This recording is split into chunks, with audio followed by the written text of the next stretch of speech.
Hello everyone. How are we doing tonight? Are you ready? It's been a lot of preseason. It's been a lot of waiting.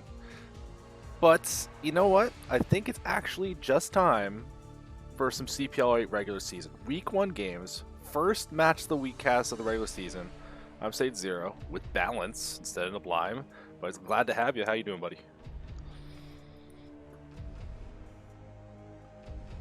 Ooh, I am still deafened. If he said something, I didn't hear it. I'm just bad. That's why I don't do the deaf. What the? Wait, I'm out of the channel? Weird stuff's happening. I've been here, I think. I don't know. I don't know what's happening in Discord. It's okay. Bounce, are you here, buddy? I am here. Fantastic. I swear I did an introduction for you. I promise I did. I don't know, like, I don't remember hitting disconnect to it, and then it was like, but you did, though. Okay, I just saw you disappear from the casting channel. I was like, it's probably fine. He's got it under control. Yeah, I mean, it's never fine, but we fix it fast. It's, you know, it's freaking StarCraft. Like, you gotta, it's all crisis management. I wanted to feel that just a little bit today. Yeah, all of your life has prepared you for this moment. All of your StarCraft expertise. I hope not, man. If you watch me play StarCraft, there's no crisis management. Oh, no. It is that the dog in the fire, except the fire's also the chair. It's a train wreck. Oh. But that's okay. That's why I stick to casting, and I have a good time with it. Regular season, we're about to start off. Tier 2 play. All this PVZ. Are you excited? I'm so excited. I'm excited. I'm also a little shell-shocked because I played less than perfectly in my last match, which was also a ZVP, but it's okay. I got all the knowledge. I've been practicing this all week, so we'll see. I hope I can hold up my end of the bargain.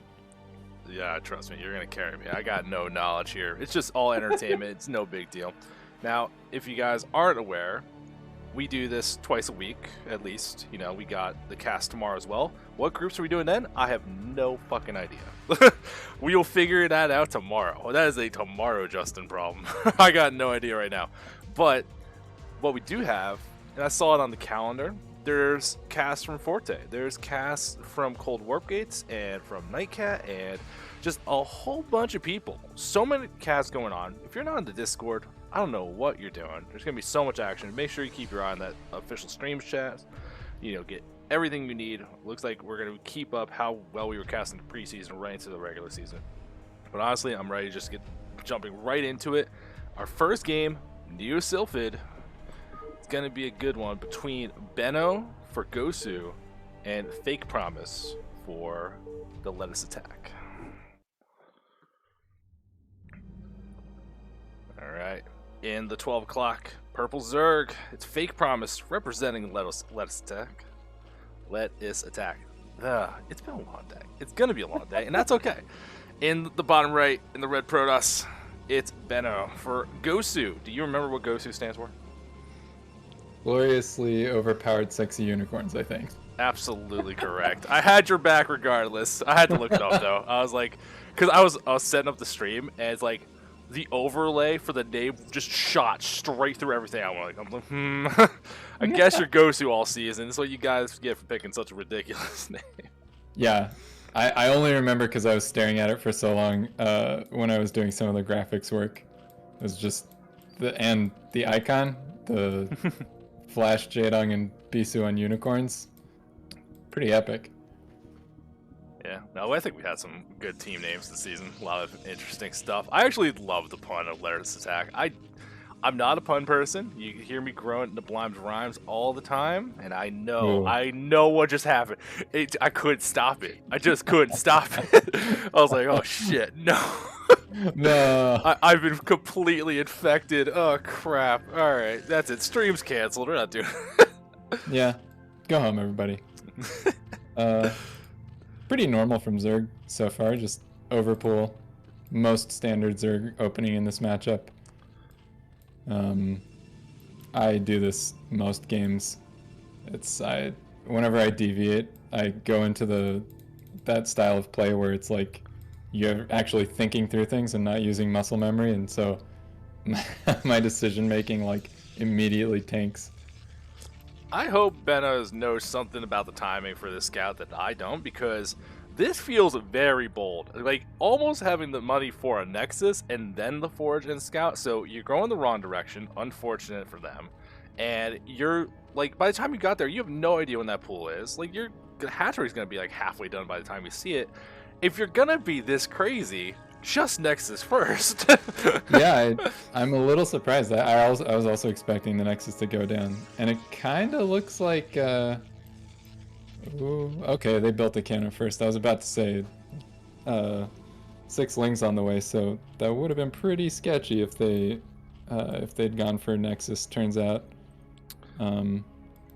Yeah, honestly, I think that's smart to just make the 6 Lings. It's a 3-player map, no ramps. If you want to put pressure on, shouldn't be too difficult. And that Probe Scout dies so quickly, doesn't really get in there. Sees that Lings are done, but that's not all the info. You definitely don't want to be losing things so fast. Second cannon has to go down pretty quickly before the gateway. In this wall, like, where do you put the gateway in this wall? Does this?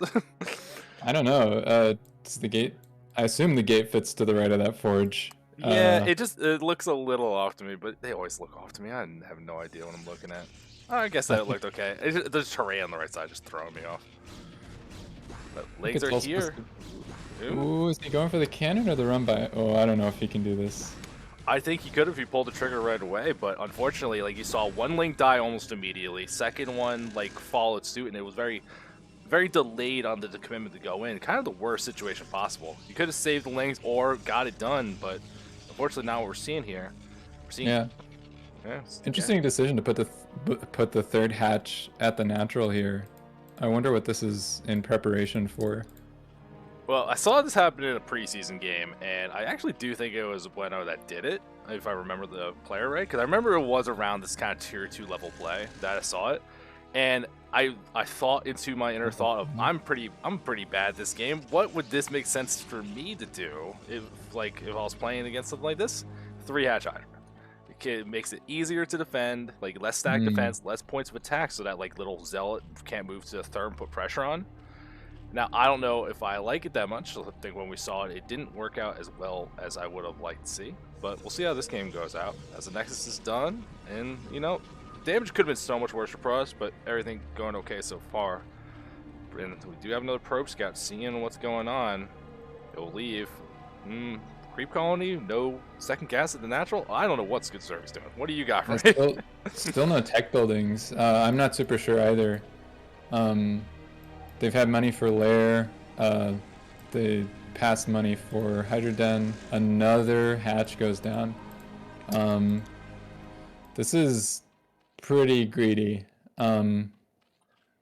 See, like, if you're gonna make this many hatcheries and, you know, delay your tech so much, like, I thought you delay the gas and you actually take them for expansion. So having this all back at home with more than just like 100 gas for link speed, I am very lost about what we're seeing here. Yeah, that's what the like normal super heavy drone builds do, is they just skip gas for a while and then okay, so there's the Hydroden finally. Yeah, gas, I mean, this early of a gas is kind of weird. It could be that they're going lurker. It could also be that this is not a super practiced build, so maybe they're just like playing off the cuff. Like, yeah, but so I think that's something that does happen, especially tier 3, tier 2, you know, especially maybe a map you're not familiar with or if you didn't have a lot of time to practice for the week. Like, if you get off track, right? It's like, oh, you had a lot of extra money you were expecting, make an extra hatchery, sure, but you should still have that kind of basic game plan of where you're trying to get to. So seeing that this is like so far off what a normal build would look like is very concerning to me. You know, though, I have been there where you start to go off and then it feels inevitable. It feels like all of your other decisions have to also sort of like follow this strange path you're on. It's like really early on, I really disliked ever retreating my army. For whatever reason, I was like, I need to always be committal. But really, sometimes it is okay to just like poke in and then be like, nope, not today. Like maybe like 20 supply later. I mean, that's usually the right call, knowing when to leave, especially if your army's like fast enough to leave here. Now, FakePromise is moving out. Decent little Hydra force. These Zealots moving towards what they think the third would be, which, I mean, there could be other locations for this as well, but the fact that it's in the base, not going to see anything. That Corsair does see a lot of Hydras. Speed kicks in. They're going to be moving pretty forward. Cans are going down, though, so Benno sees the action and is going to react appropriately. Yeah, these Hydra's not likely to do anything. They can actually all shoot that Forge. Wow. Do these things have range already? Did I miss that? I don't think so. Because they got speed into Hydra so late. Like, no, it's just speed. But Pro's getting pulled off here. Forge goes down, but Benno already made another Forge in the main. Like, that's an acceptable loss. You're sitting completely fine in that situation. This is totally okay. Especially, I mean, he's not to know this, but especially given how late the Zerg tech is, right? Even, I don't know. I mean, yeah, if he restarted +1 right now, he'd still be fine. I mean, they do know that though, because remember that probe was in the base. It saw the Hydra didn't go down in the main after the 4th hatchery. So there's definitely a lot of knowledge that Benno has. The spot definitely looking a lot better. But all things considered, like everything getting delayed, if FakePromise had like 4 hatcheries, if there's more drones, you know, so, like something to where if they get that 3rd base, maybe it'll go up. But like, there's no real spot of strength, unfortunately. The Hydra attack didn't really get done. It forced cannons, but like Benno's got a, like, the tech is looking good probe count. Like, this is gonna be a rough game for FakePromise to recover from. Yeah, honestly, like until they committed to any particular tech path, it was still looking okay. I mean, the early gas and the early high hatch count was a little weird, but I don't know. You can kind of envision a player going like straight for lurkers, right, and having Hydras be their only air defense, and you can play like pretty passively, and then just gain space with lurkers. I feel like that would be a reasonable explanation for like the first part of that build, or sort of a reasonable transition from it. So it's not. There were some options. Amazingly, they're actually like even in supply with the Protoss. Yeah, that's not so bad, but when it is these kind of base level Hydras, you can see the missile is on the way here. And it's still pretty far off. It's not like the upgrades are getting crazy. And Benno stuck out a probe earlier, so that base probably not going to get defended. There is an attack at the front, though. Storm has been done for a while, so these Templars should have plenty of energy to help defend this. They're still just poking down a little bit at the front. The cannon's doing some pretty good work, and FakePromise, I don't know if they're going to be able to break through on this one. They got to think about what that next step is, because they keep trying to attack. I don't know how well it goes. Yeah, I mean, typically if you have this kind of a position where you have the Protoss back in their base, it's pretty safe to use this time to build drones. We can see our Zerg player building more army. I mean, also super easy to do because, you know, you feel like you can never really fight the Protoss, but yeah, it's just, I don't know, 30 to 44 workers, that's not too bad. Yeah, but like think about like how late the tech was. The fact that there's still not a Spire, right? Lurker aspect's about halfway done now, which, you know, if the robos aren't and observers aren't there on time, that could still always do something pretty decent. But it's not like FakePromise is getting on the map. They got a drone on the top right. Maybe they're taking a 4th base, things will look pretty good. There is a move out. Zealous is going to fight some Hydras here, even without splash damage support. Still just running up in there. No micro for FakePromise. Zealots are getting exactly the fight they want. They're going to eliminate a lot of this army advantage we were talking about. Wow. Yeah, funnily enough, though, these are not +1 Zealots. Protoss never restarted +1 weapons, instead getting +1 shields. So the upgrade advantage actually not as dire as I thought it would be. Yeah, it definitely could be a lot better. That shields confused me a lot. I do not like that call to go for you know what? shield first. It applies to everything, including your buildings. Yeah, what a deal. But it's so expensive. It's so expensive, especially in the spot where it's like, you want gas. You want those Templars. You want to keep getting your research or going on to the next step. And we see 2 robos in production, already kind of getting ready maybe for that Reaver defense. Like, you use that base in the bottom left, really set up. Not going to be able to transfer anything there, but eventually it'll be good.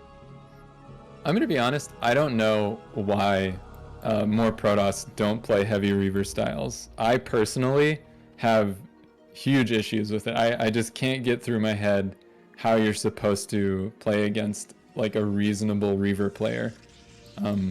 Well, see, the problem is from the Protoss side, how did my shuttle not get hit by Scourge? Is really the answer Yeah. to that. It's so scary and such a big swing if you get caught. So I can definitely see the intimidation part of it. Lurkers are going to try to siege up here. It'll be hard for Bueno to move out, but the observatory about to finish. The shuttle's on the way as well. I don't know if that's just to transfer. But we see that Dragoon range about ready too. Maybe he has to clear out some buildings. These Templar are trying to go forward. No Stormcast, unfortunately. Just taking some free damage. It's not really what you're looking for, but it is what it is. That Brood War pathing strikes again. Well, I mean, if you gave that the High Templar Super Soaker, you know, maybe he can attack. Maybe you get the kill. Maybe. You never know. Water gun versus deadly alien insect underground spine machine. Who knows who'll come out on top? Yeah, I mean, I got a guess. I got a suspicion. And FakePromise, though, because there hasn't been any pressure from Bueno, he didn't keep making Corsairs. We haven't seen any drops, like storm drops or anything to put pressure on. A lot of drones kind of backed this up, and that supply, even after that one fight outside the Protoss base, like pretty backed and even here. And FakePromise really building up this Hydra army. Bueno's got to be very careful, or they're just going to be comfortable because they got this third base already. You know, once it eventually gets settled up, it's going to be in a good spot. Ooh, speaking of those storm drops we didn't see, cross that right side, no Scourge to stop it. But the Ling sees it? Or are you paying attention, FakePromise? We'll see. Did these Hydras go to try to intercept it? Is that? I like to believe that's why they're at this base. These two Hydras. Well, we got some vision on the map now. These ranged Dragoons clearing out the Lurkers up at the front. So that's a big, a little loss of Lurkers. But look at all the Hydras on the map now. FakePromise should be able to keep that contain going if they want to. But at the natural, here's that shuttle. Uh-oh. Zealot first, smart, buy it. Ooh, no reaction. Good storm, gets some decent kills here. Resets the drone count a pretty good bit for the cost of a Zealot. Yeah, that was pretty good. That was something on the order of like 8 or 9 drones. That was nice.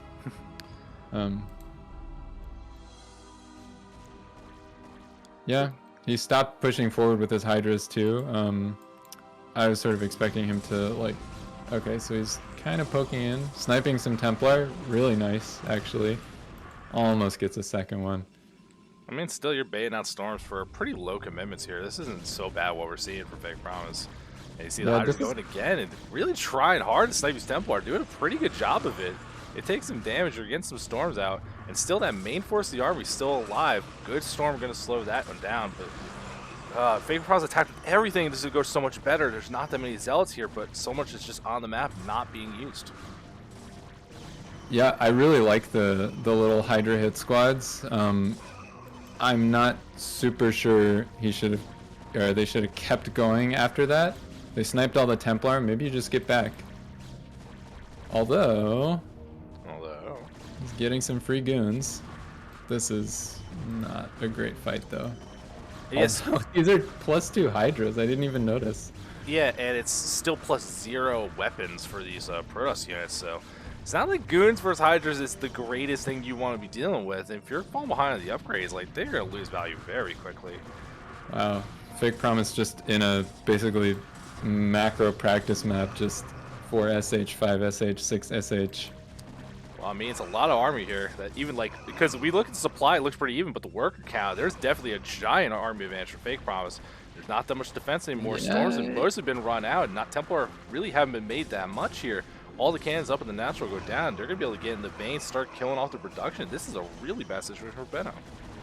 Yeah, not taking advantage of the economic advantage of their situation. Killing more drones at this Zerg 4th, but you're just dying at the front. Like, yeah, it's not quite worth it. That's unfortunate. Well, GG's. Yeah, I mean, as far as the game goes, though, like early on, Benno's play looked pretty solid, but you know, maybe one of those you get into the later part of the game that's like, if you don't practice much beyond the initial Hydra bust, you're not as comfortable. So hopefully when we see game 2, that gets a little bit better. We are playing all best of 3s now. It's no more preseason, no more set map. We are on a set map pool, but you know, we get to see some series play, and that's always exciting in CPL. Yeah, honestly, Benno was doing great on their builds, especially early on. They looked really solid. Had trouble taking advantage of that position. Yeah, like I said, and that third base didn't actually contribute that much. It was so early, but not much was mining there for a really long time. Well, also, like, if we never get the opportunity to transfer probes there, and you invested like 6 cannons and a robo for on the spot reaver production, and I remember looking over there, and there's like probes that were made that weren't even being used. So it's like one of those. It'll be good eventually, but definitely did not yield anything that particular game. Mm-hmm. But different map. Although arguably, if I'm expecting to see some less than optimal play in some of these, Goodnight might be a good contender for not really having a great plan. This map is weird and difficult to play. We'll see what these players got for us. In the top left, Purple Zerg, currently up 1 game. It's FakePromise. And the top right, the yellow Protoss, it's Benno. I hate this map. I'm just gonna straight out hate it. I don't know about you. How do you have feel some about trouble with it. I'm not super I'm not super convinced, or I don't really know how to play this map. I think in this matchup as Zerg, you're supposed to just recognize that Protoss is gonna be maybe not weak, but awkward at the front of their base. It's just a weird choke. Similar to, what is that? What's that map? Is it Longinus that has the super bizarre, like, everyone has to build 2 cannons every time? I mean, there's plenty of maps like that if you're going to go that far back in the day. I guess so. What the fuck? That map Destination? Man, that map's a nightmare. that map Python? Well, it looks like Zerg is going to get the first scout. They're going in the right direction, which is excellent. And they're heading towards roughly the natural, also good practice. Yeah, but if you're doing the game theory optimal stuff, shouldn't you have gone downward so you're lucking into the right decision? Yes. Yes, you should have. But you know what? They're aiming in the right place. This seems like a deliberate decision. And even if it wasn't, maybe it was just like they sent it in the wrong direction for a little bit, and now they're like, oh, oops, I guess I'll just send it to the natural. Which is still like, you know what, that's one of those things that even something as small as that can throw you off your game sometimes, and if you're willing to just be like, whatever, that's actually a really strong mentality. Yeah, now we're in a bit of a rough spot again, as we saw before. The Forge a little bit later than you're used to seeing. First scout is going the wrong direction, so pretty far away before you're going to see what the Zerg's up to.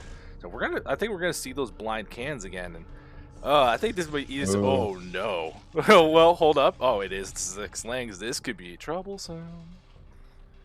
Yeah, this is a little scary.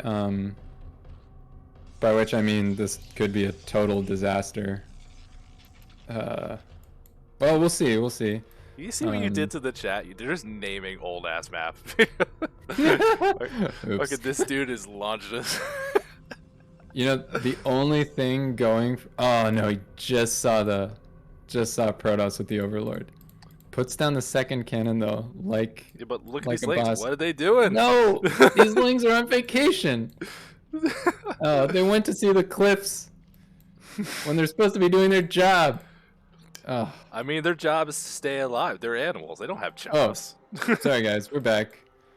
Boy, that was a great sabbatical. I really learned a lot. Now they're gonna walk in here and all die. Yeah, this is not gonna be great. There's a giant window to do some big damage, and the probe is just gonna see everything. Third hatchery, right at the front again. So we're seeing this again from the Zerg that it's this let's build them in the base kind of play. Hopefully it's not what we saw last time, that gas, but then also 4 hatch and delays a lot of stuff. Because this game is going to be a lot harder to deal with because of how fast that Nexus was in comparison. Right? Yeah. Come to think of it, this Zerg is playing a lot like what Hawk says in his YouTube videos, lower level Zergs should play like. It's just build a bunch of hatcheries. You know what? Your macro's not going to be perfect. Build some more hatcheries, buddy. And honestly, it totally worked out last game. Once it got far enough into the game. They survived the beginning. It just, it just turned into, okay, they have overwhelming production, and they can just push hydras at you until you're dead. And yeah, if you're facing something like that as Protoss, you really have to have your macro on point, which is obviously super hard. So yeah, I can see how it would be like hard to play against. Ooh, loses a Zealot. I mean, there is an Overlord in the base. It's seeing what's going on, right? And I saw FakePromise with the Overlord moving around take double gas. Now, we saw last game, there was the Stargate opener, literally one Corsair. That's it. It wasn't like a little bit, just to keep him honest, nothing. It scouted, no Spire, just stopped. Now, with the double gas, I wonder, maybe we actually see Cyber play, maybe a Muta, like just trusting that Benno doesn't build Corsairs will really take abuse of it. I feel like we saw double gas last game as well, and it was still just this pretty defensive stance from FakePromise. Yeah, we're seeing it again. I'm trying to like play it up like, yo, maybe we'll see that adaptation. We're seeing that scouting info. This is exactly the same build we saw before. Now, if this is what Hawk's recommending, seems fine, but like it just the order of things. I can't believe it's like the recommended. Listen, I doubt that this is exactly what the doctor ordered, but I seem to recall something that looked vaguely like this, in its general feel there. Yeah. I mean, we are seeing different looks to things, though, at least. FakePromise looks like they're adding on drones a little bit quicker this game. We're seeing the Hydra Den research into speed, just like we saw before. I think things got reordered a little tiny bit, so the Zerg position does look pretty decent. And Benno, their pro production, despite the faster Nexus, not quite as clean as we saw before. It's getting the +1 ground weapons, which is nice, but like this spot, it should be looking better than it is for Benno. I'm a little bit surprised. Yeah, it might be one of those things where if you're not used to getting a second Nexus this quickly, you kind of falter in your probe production. Building 2 cannons immediately. Is this just a result of not seeing inside the Zerg base? I mean, so the last probe that was in there, Gas was mining for a decent amount of time, and they didn't see a commitment to the tech either way, I believe. So I'm not really sure. Stargate has done, but no Corsair on the map just yet. Not even in production, unfortunately. And I like the thought of, well, I want Corsair, but you're making Hydras, so I don't need to make Corsairs. But one Corsair to see if they're still making Hydras, maybe kill some Overlords. You really need that extra information, because it's not like you want Citadel first. You're not going to use Fast Templar where it doesn't matter what they do. Like, when you're playing in the dark, you guess wrong one time and you put yourself in a terrible spot. Yeah, it's a little scary. I think the the Corsair was just neglected. It might be one of those things where it's just, right now the build is still kind of flowcharty, and you miss one step and it just goes completely forgotten because you're not actually checking for it. Oh, is he gonna snipe +1? Oh, no, he got it just barely. Oh, almost sniped it. I think the fort had 200 health when it finished, so very close there. But that's also a pretty rough spot. Didn't kill the Forge, unfortunately, and lost a decent amount of units. So now Zealot's on the map with +1. You're gonna have to be careful how to defend this, especially since speed's about to kick in. There are a couple sunk-ins, and there's not that exposed third. I mean, I guess that's the benefit of what we're seeing with the hatcheries here, but still pretty rough spot. Hydras do pop just in time. Should be able to defend this without too much issue. Yeah, those 2 sunks are just pretty hard to deal with. There's only one area to attack. That's another nice thing about this build. You don't have to deal with these speedy Zealots just like bouncing between bases. Yeah, no, that's why it's like when I saw that, I was like, oh, it looks like some kind of hazard thing. Just to make the defense a little bit easier, less periods of vulnerability, since you just want to focus on that attack anyway. These Zealots really baiting these Hydras away, so maybe an opportunity to get some stuff cleaned up, and nothing else, just buying time. Benno is making an adaptation, though. Look how much faster the Robo is this game. I wonder if Fisher drops are just like, I remember what Lurkers did. I'm not even dealing with that. Yeah, I don't know. Honestly, I loved the drop last time. Oh yeah, there's a shuttle. Nice, I love it. I'm about it, yeah. Yeah, FakePromise just now taking the third. And this third sucks. This is the main reason I hate this map. This third sucks so bad. 6 patches, low Yeah. ground. It's like impossible to SimCity. It's just a nightmare, man. Yeah, this is one of those maps where I'm almost tempted as Zerg to go like old school turtle Zerg, where you just take a second natural as your third base. I definitely would. Because like, where's the Protoss going to take their third safely to kind of help mitigate that? It's like they're going to have to attack you or take another main, which is so hard to defend. Yeah, honestly, this natural on like up a ramp at 3 o'clock. Yeah, so this is the one that Benno's electing to take. This one's really safe with some cannons, but Zerg doing their due diligence, actually scouting here. So catching it early enough that this is going to be denied. This is actually a really good move. Yeah, if you could slow that down, it's definitely a good spot. Some Zealots still getting baited out of the natural. Lots of cannons still here. Storm's been done. These Templar building energy, so gotta be careful about going too aggressive. And unlike last game, like early on there's more drones, but I feel like there's a better timing when to switch into full-on droning from FakePromise. Remember, their economy got pretty robust as they were taking their 4th base. We're not seeing that this game, though. Spending a lot of money working on lurker tech. And as I say that, finally switching to drones, which, I mean, you made a lot of Hydras, but they're not going to get much done. Yeah, I mean, yeah, these two did get the cancel in the third, which is pretty significant.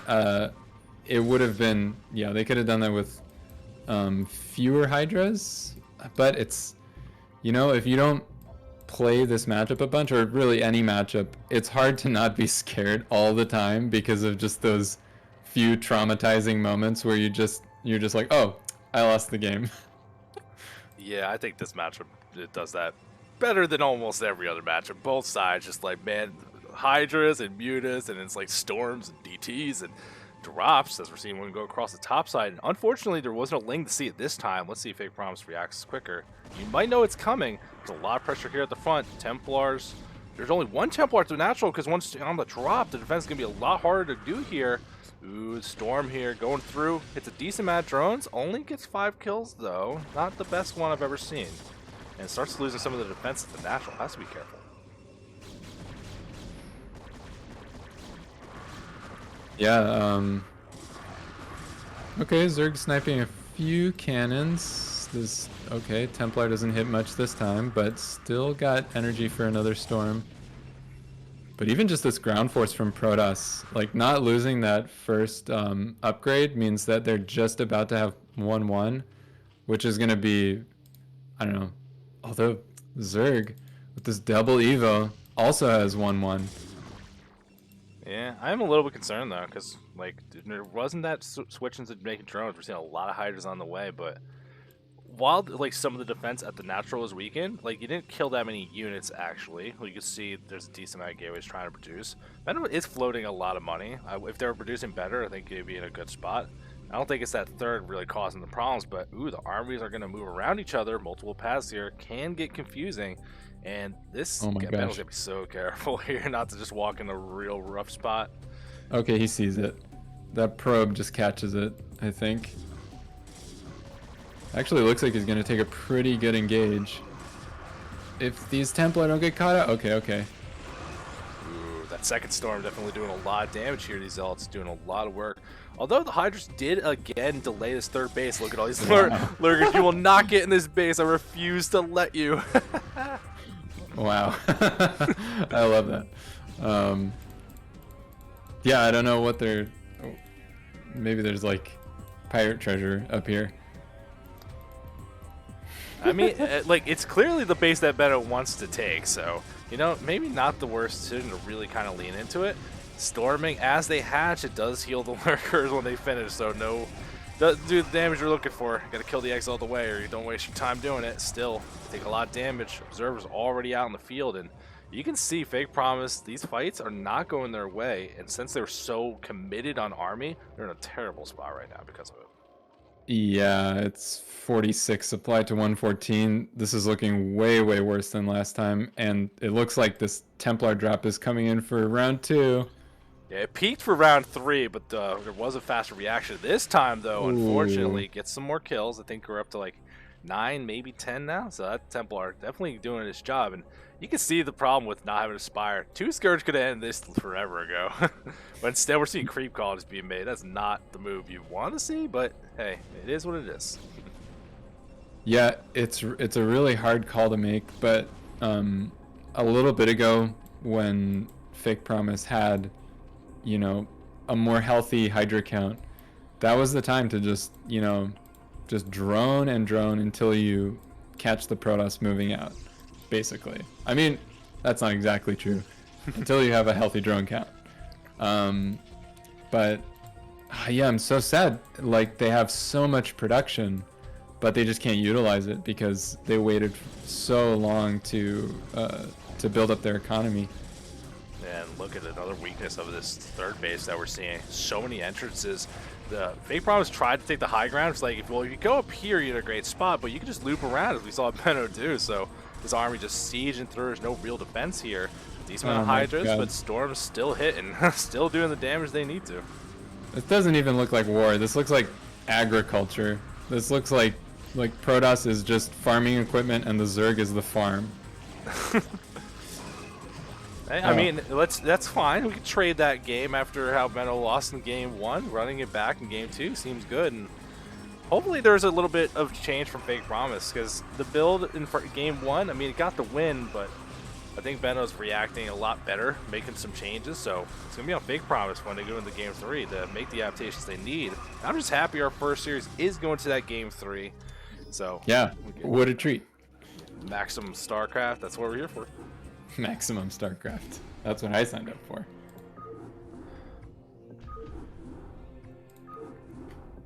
That was a great turnaround though. Yeah, Zerg's build, honestly, it has the potential for so much. Like, you know, building a bunch of early hatches, not unheard of. You can do these builds where you just get like I said, like a super late gas and just get really thin air defenses, but you've droned up to like 40 before you do anything serious. Yeah, so those builds are viable, but like, that's not what we're seeing here though. Like, we're seeing things getting delayed, but not using the benefit it would get you, unfortunately. Yeah, it bums me out.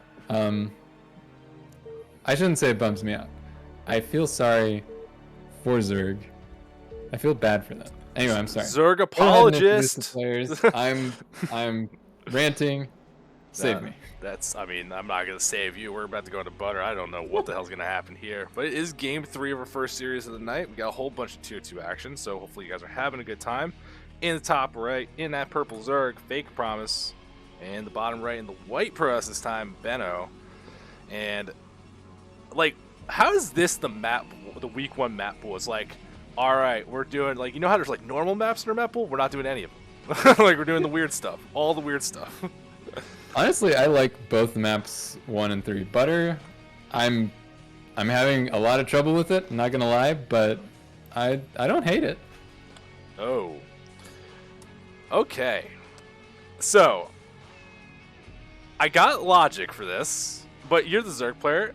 Like, is it because of how game 2 went, you just go, you know what, I don't want to deal with this? Or is it because it's butter, it's weird, and that's a 2-player map with a relatively short distance? I think, like, from what we've seen, if Benno does the same thing he's been doing, this game is going to end very quickly. Ooh, I don't know. Doing this on the 2-player map is the ballsiest thing ever. And look at Protoss knowing the danger, insta-scouting. Ugh. Yeah, I don't know. As you do. I don't know, Come buddy. on, Benno. It's looking. But he's gotta put down a building. Oh no! React. You have to react now. You've seen it. Oh, run! Run, probe! This is the most important 100-meter sprint of your life. Come on! You see that path thing? It's like juke the egg. It's important. Tiny little robot legs. So tired. Ooh, forge and gate at the same time. Yeah, okay. Makes sense. Is he gonna pull probes? Just more wall. You're gonna have to, because look, that forge is not gonna be done anytime soon. Unfortunately, Link's already on the way. Don't send the probe back. Like, if you can buy this big distraction, it'd be nice. But oh no, oh no. That would have been great though, honestly. Like, walking it over to the side and hoping they're just on A move. That could catch somebody. Okay, pulling probes. This is good. I mean, obviously it's really terrifying, but this looks kind of holdable. Oh, one SirGlinG finds its mark. Oh, they're just trying to slip by. Okay, now attacking the cannon. Oh no, it's looking pretty bad. This had big holdable energy, but now it does not. This is looking pretty rough here. Damage being done up the front here. You got to go for the pylon or the cannon. I don't think you care about that gateway right now. Like these links are just be annoying forever, right? Yeah, those were just rallied lings, I think, or like lings on A move. He was focused on the ones in the main. Oh, but now finally a Zealot gets out. Maybe this can turn the tide for the Protoss. Yeah. All right. So for pool, I mean, you're a Zerg player. I'm sure you've done it. When do you know when to stop? I don't think you can stop. I mean, 5 pool, I think you actually can get into these positions where it's like, okay, you know, I'm ahead even if I didn't win the game, which is so bizarre to say with a build like that, but like that can happen. 4 pool is so insanely all in. Oh, a drone helping. Oh, no, he changed his mind. Okay. Yeah, I'm not sure. No, I kind of think you just... You're never going to kill that Nexus. Kill probes. You're never going to do it, man. I mean, please prove me wrong, but I don't know, man. It's bold. Ooh, he might actually get this cannon. Yeah. He did get canceled. Got canceled. Saved this money. Zealot is so scary, though. I'm not sure he can deal with the Zealot.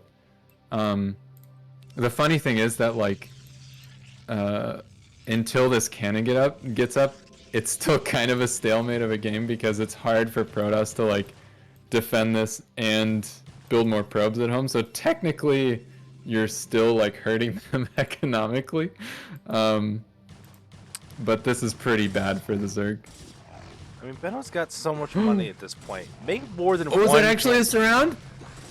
But it's so strong. The pros are helping. Oh, you get to kill things so fast. Big holdable energy. Still no transition. Benno is slowly kind of building up a force. And they finally have a second pylon. They're not continuing their Zealot production. As I say that, finally fixing it. I'll gladly curse that one. This Zealot is so low, though. This Zealot could just die. I don't think he realizes it. He's going to try and go for the cannons again. Oh, just the presence of that Zealot is scaring him away. But that was... Oh, he's just... If only he knew. Like, how close to winning this game they are. This is... 2 Zealots, though. I think it's game over. Well, even without Zealots, the cannons are up now. And you can see FakePromise has not tried to drone out. They're not trying to transition. Still in 5. No. And now Benno's in the kind of spot they want to be. Protoss, they don't have to go crazy here, but man, they are in such a good spot. You just have to be ready, because if something's going to happen, these Zealots are going to be able to get in. They're going to see what's going on. They're seeing all these lings. You just have to stay alive at all costs. Like, build way more cannons than you need to. Keep the probes pulled. Like, whatever you got to do, just stay alive. He lost both of the Zealots. Oh, no. Oh my god, is he still going to lose this game? Zerg! You got it, buddy? I'm sorry. I'm unbiased. No. I want to see my insect brethren take this, though.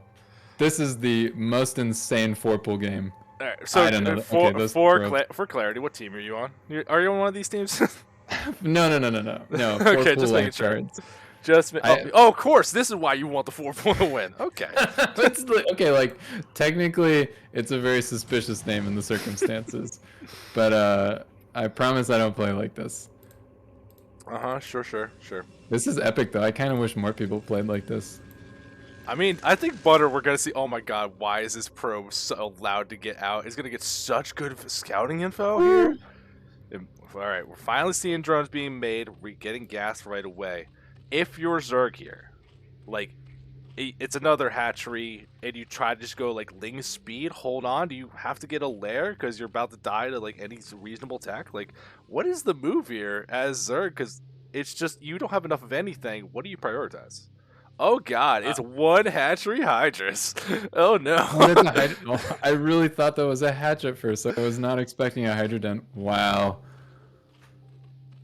This better be for like the fastest lurkers you could attempt to do at this point. That has to be it, right? It's the only thing that makes sense. Well, they don't have a lair yet, though. That's like, you have to build the lair first. Yeah, but it's like this is not gonna do the job with one singular hatchery with the. Oh, there's the lair. Yes. Oh, they're keeping the dream alive. God, what a hero. Oh my goodness. Oh, come on, kill this overlord in the main with a cannon. I laugh forever. No. Do it. Come on.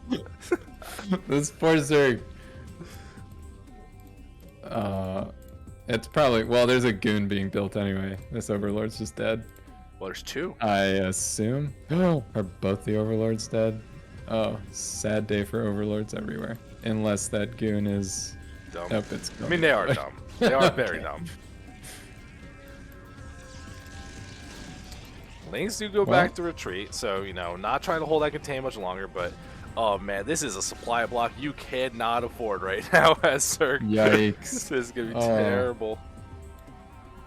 Oh, that really hurts.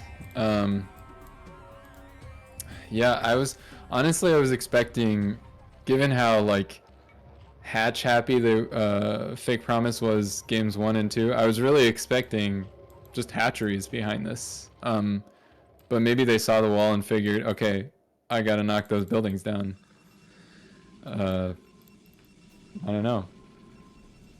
But yeah, I mean, I'd be lying if realistically I put like any money on Zerg winning this. This is pretty dire straits. It's a failed 4 pool. You can't really expect much. God, they're going lurkers. What a hero. This person is my hero. This is my favorite Zerg now. That's but if you order things differently, like if you got the lair first, you know, maybe if you got like lair quick and you can get drops, you can slow drop in the main, like cause some chaos. Maybe something here. There are these lings still here. Speed's about to finish. Has to be a little bit careful here. With all this stuff going on, there is no +1 weapons done yet, so these lings could still be pretty effective, but there's a lot of zealots. This is not here. really a fight you want to take, though. There was just too much Protoss army there. Oh, there might just be an early GG now. There's some more lings on the way, but at this point, this has been an incredibly late GG for how this game is. No, you're exactly right. We're fighting for game 3, and that's why I'm like happy for the regular season. It's like, no, the team needs me to win. I'm not giving up because it looks bad. No, this is exactly the right attitude. Dude, hiding behind the minerals?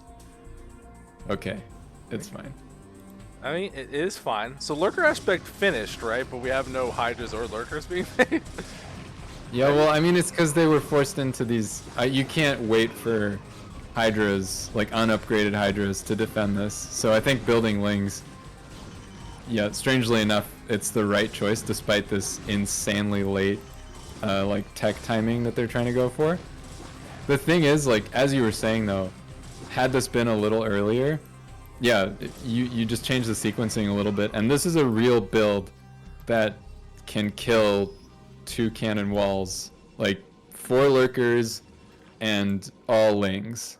Can someone clip balance just said 4 pool into 1 hatchery lurkers a real build? He said it out of context, but it's been said. Okay, well, my future politics and/or StarCraft casting career is ruined. Nah, man. If you can curse, like, that's the tradition. You call things out, they happen. You're like, oh, they wouldn't do it. So if you can will that kind of game into existence, you're welcome on anytime. There's 1 lurker morphing. This has got to be the best lurker of all time. This is like super ASL level lurker. Well, come on, kill all the zealots. Yeah, I don't know about that, but it is trying real hard, and I appreciate that. Now, I am surprised, though, with all the pressure we've seen here, and actually seeing the lurker, the fact that the row was just being started now, it's like, you gotta think as Benno, like, we know how good this spot looks for Protoss, but you gotta just be like, how can I possibly lose this game? And not having detection sounds like a great answer to that. Yeah, you're not kidding. But you know what? Both of these players made the best out of a super weird situation. And the game has been awesome because of it. Yeah, we're definitely getting an interesting game here. FakePromise, you know, trying to maybe think of the next step. We saw a pretty big lull in the production here. Benno being a little bit of a meme lord. There's that base over on the left side, which is totally unnecessary, but hey, whatever. Well, you know, keep playing to win. But no, like, this is not the hidden base game. This is to take the most defendable base game. This is where you stop being like a meme lord. I do not support this. I support the expansion. I don't mind it at all. We do see one lurker, and one lurker's not enough. Come on, man. If you want to be aggressive, go be aggressive. Just walk past it. It ain't gonna do anything to you.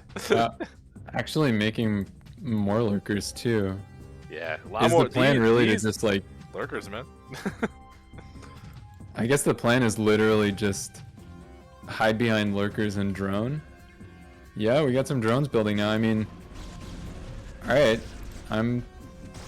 make me a believer, FakePromise. I want speed legs and one suicide attack in the natural. That's because, like, you cannot drone and recover in this game. Like, there's no recover in this game. Like, you have to kill them. You have to do critical damage. Technically, like, from one point of view, it looks like Protoss has 4 times as many workers as Zerg. From another point of view, it probably doesn't look like that. So, oh my god, those lurker spines, though. They're trying their hardest to do some pretty big damage. The supply deficit is not as big as it should have been. Benno does have an opportunity to do this ridiculous probe transfer over to the 9 o'clock, but he needs to be careful. He's setting out these small groups of units. This is exactly what FakePromise needs. These lurkers can fight these little small engagements pretty okay here. And we see even just the lack of the focus because the game's been weird. Templar Archive is just finishing now, so Storm's so far away at this point. Oh man, these lurkers, they're doing so much better than they should, and like, Benno's got to be careful not to throw away too much of this advantage. Yeah, there's finally an observer on the field, though, and with that, the game might just end. Once these lurkers aren't completely uncontested, it might just be game over. Oh, loses another one. Oh, these lurkers are so valuable. Oh, they go right to the goons trying to burrow in range. Oh, man, so much damage going down. The supply just plummets again. It's still just all lurkers, but now with an observer, like you're saying. Like, you look at this base, you try to make a creep colony. I could get this sunken. I could defend it. It's like, no. No, I endorse this. I am astounded. Like, I just assume that FakePromise is a person that never ever gives up in any endeavor. If this is any indication. I mean, if this is what we're going to see throughout this season, I am very excited. Like, this is a great series to start us off, and I didn't plan this. Like, this is not the game I thought we were going to see, and I'm happy to see that Benno did buckle it down, put himself in a good spot. 3 army supply left on the field at this point. There's just no money. There's not enough income to go through. Ling's being made in desperation at this point. I don't think there's much more we can hope on for. For that game went on a lot longer than I thought it could have, and FakePromise had some opportunities to do some decent damage, maybe make something out of it. Yeah, GG, well played. What a nice person. Well, I mean, like, what are you gonna say? Like, man, fuck you and your. Yeah, you didn't die to my 4 pool. Who are you? Hey, you monster! How dare you? How dare you scout me? Yeah. So yeah, good build. Obviously, one of the classics. Next time, FakePromise, do it on a not 2-player map.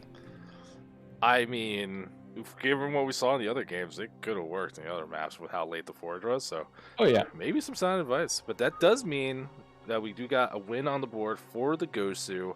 Those crazy unicorns buckled down and got a win. But we got way more PVZ heading your way, so we got more to see. If we see more 4 pools now, maybe no one wants to play Butter. What if Butter's just a 4-pool map? Wow, that would be I would be extremely surprised, to say the least. In all reality, that should not work on that map. I mean, we just saw it not work, but in reality, we saw it almost work on that map. But yeah. I mean, like, we saw the engagements early on when the lanes were going through. A little better target selection, that definitely could have changed if those lanes that got in the main were just picking off probes instead of, you know, trying to fight the zealots or like hit the nexus. That could have made a big difference. Like that game was not a free win for Benno at all.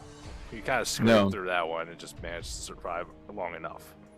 Yeah, but it's one of those ones that you kind of love and hate to watch the replay, because you just see so many moments where it could have just been game over. Yeah. Well, we're going to get into our next game. Hopefully we get some more exciting action like that. Back on Sylphid, which I'm so thrilled is back in the map pool. Never going to complain about watching games on Sylphid. We'll see what we're doing this time in the bottom right. Yep, I'm looking at the bottom right. In the magenta Protoss, it's FridgeRaider. And in the bottom left, in the yellow Zerg, it's Inteon. I'm pretty sure Inteon is on GOSU, and FridgeRaider is on the Lettuce Attack. I'll take your word for it. I wasn't paying attention to the overlay. Overlay? What overlay? I fixed it. What overlay? I don't know, the screen before the yeah, no. Yeah, no, I see it. Like, I turn out the overlay when we're still in the game, like still in the menu.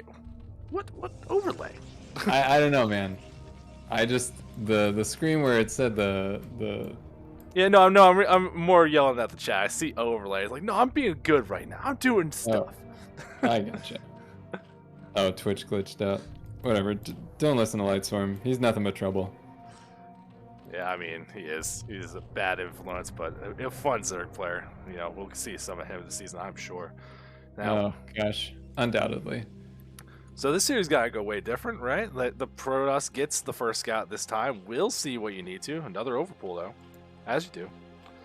Yeah, Zerg also scouting in the correct direction. Fucking NCX the bot. I don't know how to do the bot.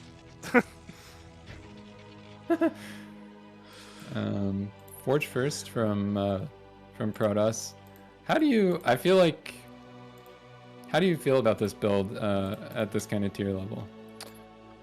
Well, considering this would be the tier I would be in if I was playing, it's so How easy. do you feel about it? It's so easy to make a mistake doing gateway expands, putting your zealots in a bad spot, overextending a little bit, not getting the value you kind of need to make that build worthwhile. Where Forge, set it, forget it, make some cannons, you're good to go, baby. Yeah, I've definitely gotten some free wins on players way better than me when they just forgot to send a zealot back to defend. I was like, oh, my counterattack of Lings just kills you. Thanks. I guess I win now. Now, we do see different, more appropriate reactions, I think, this game. The probe was seeing with the overpull how many legs are being morphed, not that many legs being made. So, making the Nexus without making cannons first, as you do, putting yourself in a good spot. Already, these players look like their builds are maybe a little more practice, but, you know, gotta see like when they get the gas, what the choices will be. Yeah, or at the very least, a little more conventional. A little more conventional, yeah, that might be the better way of phrasing it. Okay, I think Inteon sending out a drone to make his third hatch. Only has 2 on gas. Don't know if they notice. Oh no. that's a killer when that happens to you. You're like, why do I have no gas? Oh, mother. It always surprises me how much that hurts my gas economy. And that's honestly, that's a hard thing to notice. A lot of the time you're just like, okay, I never have to worry about this again. Yeah, so definitely could be a bad spot. This probe doing a great job staying alive so far. Hasn't even really taken any hull damage worth while, and managed to get in, see a lair, which, I mean, you're happy. You get here, you see a lair, not a hydrogen this early on. You have a plan that you are expecting to happen, and we do see Cybercore about to start. So I think FridgeRaider, if they want to just go into Stargate and play that normal game, we should be seeing something good.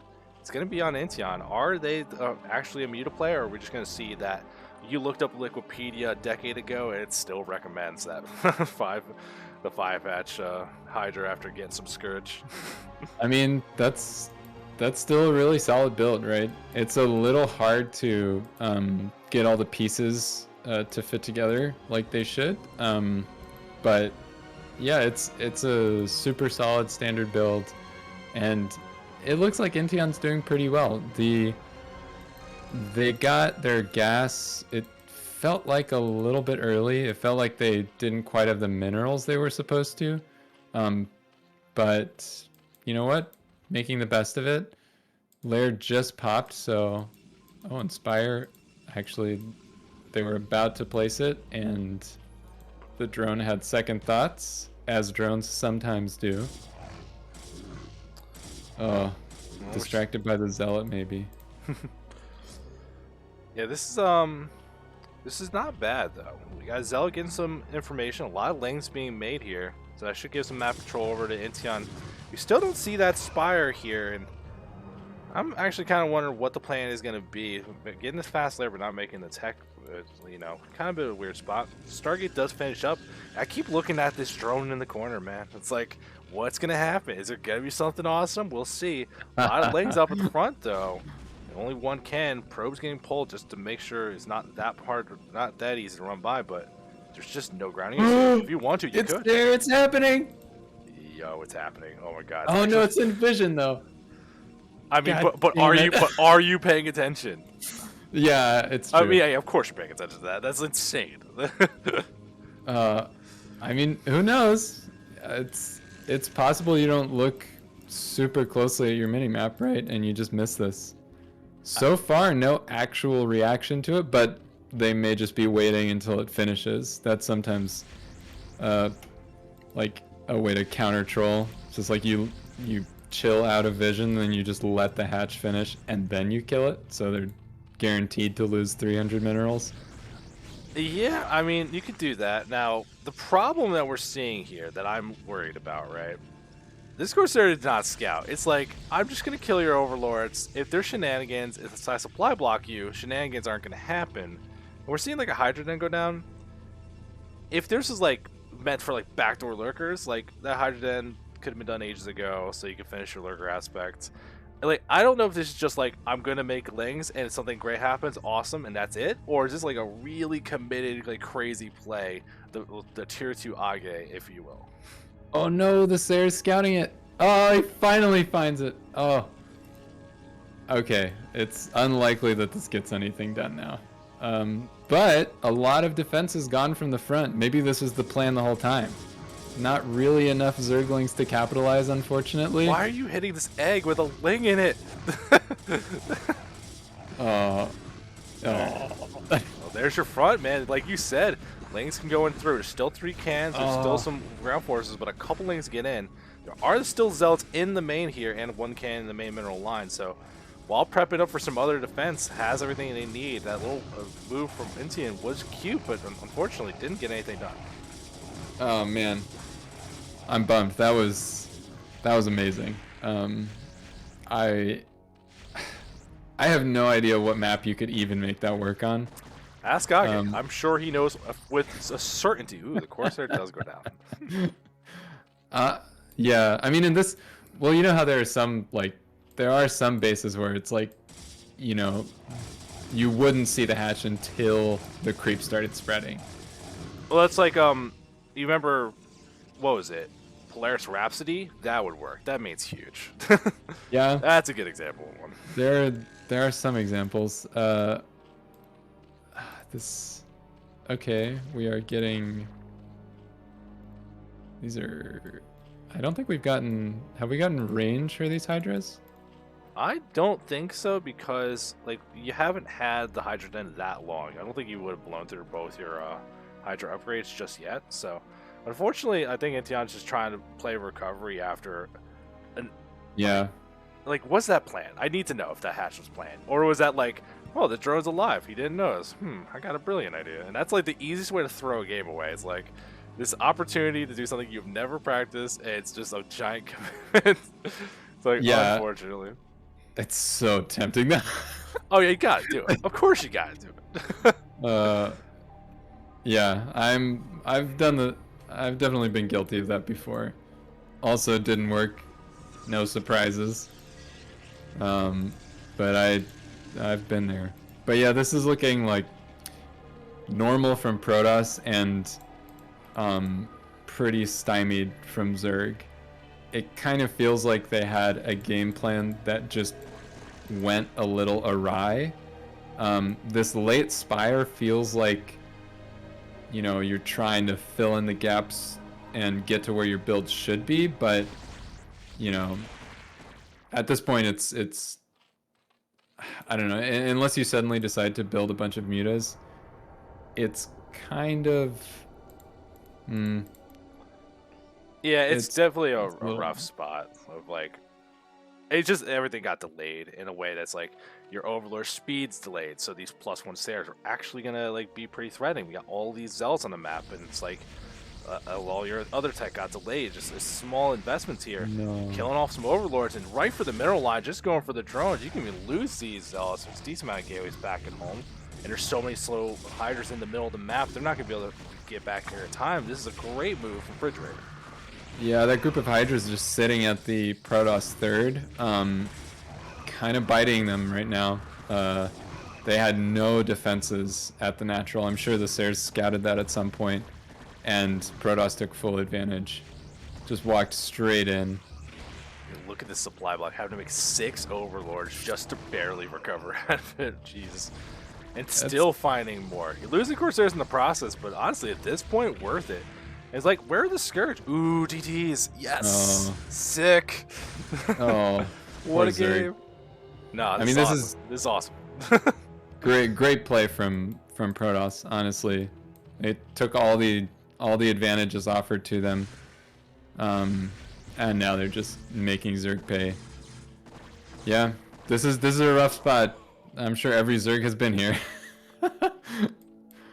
Yeah, plenty of times. And like, this is like right here, just the power of stuff like this. You're asking us like, why don't more people do like Reaver-based play? Because if you're doing Reaver-based play, you're not doing Templar-based play, and you could get so much done with Storm and TTs.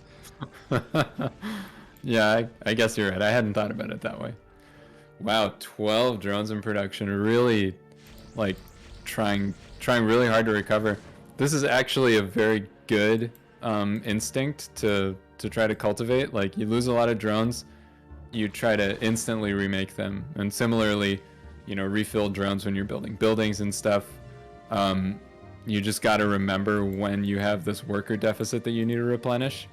And Inteon doing a really good job of that. Now back up to 33. It's not, you know, quite at the point where it's going to contest the Protoss economy quite yet, but, you know, supply's not looking end of gamey. 25 supply difference. Could be a lot worse. Yeah, and I like what we're seeing here, actually. So all the Corsairs got killed, and look at this investment. +1 air weapons. Like, this might just be like a late muta switch. That could really throw people off guard, if that's what we're seeing. I'm not sure with also a Lurker on the way, and you're kind of like already in a bad spot economically from the damage you've taken. FridgeRaider does have to be careful that things don't get out of control. Still some Corsairs on the map. They're going to be able to keep patrolling around, so we'll see what ends up happening. But this Hydra Force is starting to get outside that natural. There's a lot of Protoss Force here, but you can see with all the abilities away, there's just goons. Like, they're doing whatever goons are going to do. It looks like with these observers poking forward, Protoss actually wants to make a bit of a move. And yeah, here they come. There's so many storms on these Templar. This is hard to contest as Zerg. Hydras are trying to target fire some of these Templar, so like a couple go down, but not really worth the cost of what that ends up happening. Zerg does lose a decent amount of forces here, and FridgeRaider still has a decent force back at natural. So when they move on the map, they're going to be in a pretty good spot. They've had a DT on the map, making sure there's not another base being taken. So you've done big damage, and you know Zerg's still on 3. Like, you're feeling pretty good here as FridgeRaider. Now, I like that they're playing this slow, not trying to overextend and go crazy, because like they're just slowly building this advantage. And this attack now is going to be so hard to hold. Yeah, this is a really scary looking push. This is a 2-1 Protoss army, and Zerg does have +2 weapons, which is, I mean, Hydras really scale well with attack upgrades. But this is a lot of Protoss. I don't know if you still try to fight this. Inteon kind of making the best of a bad situation, actually taking some pretty decent trades, but now the ARC can like fully engage from the Protoss. Inteon making the correct decision and just backing way up to his reinforcements. but this still looks pretty bad. Yeah, there's still just so many storms. This Goon's going to be doing big damage as well. And I think the biggest problem that we saw is that the Scourge did scout that Protoss taking third base, so it's like you can't just yield this base and go down a base versus Protoss that's already been doing great damage all game long. So, unfortunately, we're going to see if these either going to be enough. Doesn't look like it will be. Inteon's going to tap out of game 1. Well played by the Protoss, but Inteon, they made the moves they needed to try to get back in, just wasn't enough. Yeah, honestly, that was a great like path to recovery, but they had already been set back so far. You're in a pretty hard. You have to defend pretty immaculately to actually make that work. So that was a hard position that they were in, regardless. Now, while the hatchery in the base is really fun, was that investment like, the kind of thing that threw him off, or was that just like like a drop in the bucket of what happened that game? It sort of felt like it put them behind, but I'm not sure if the damage was really mostly economical or mental, right?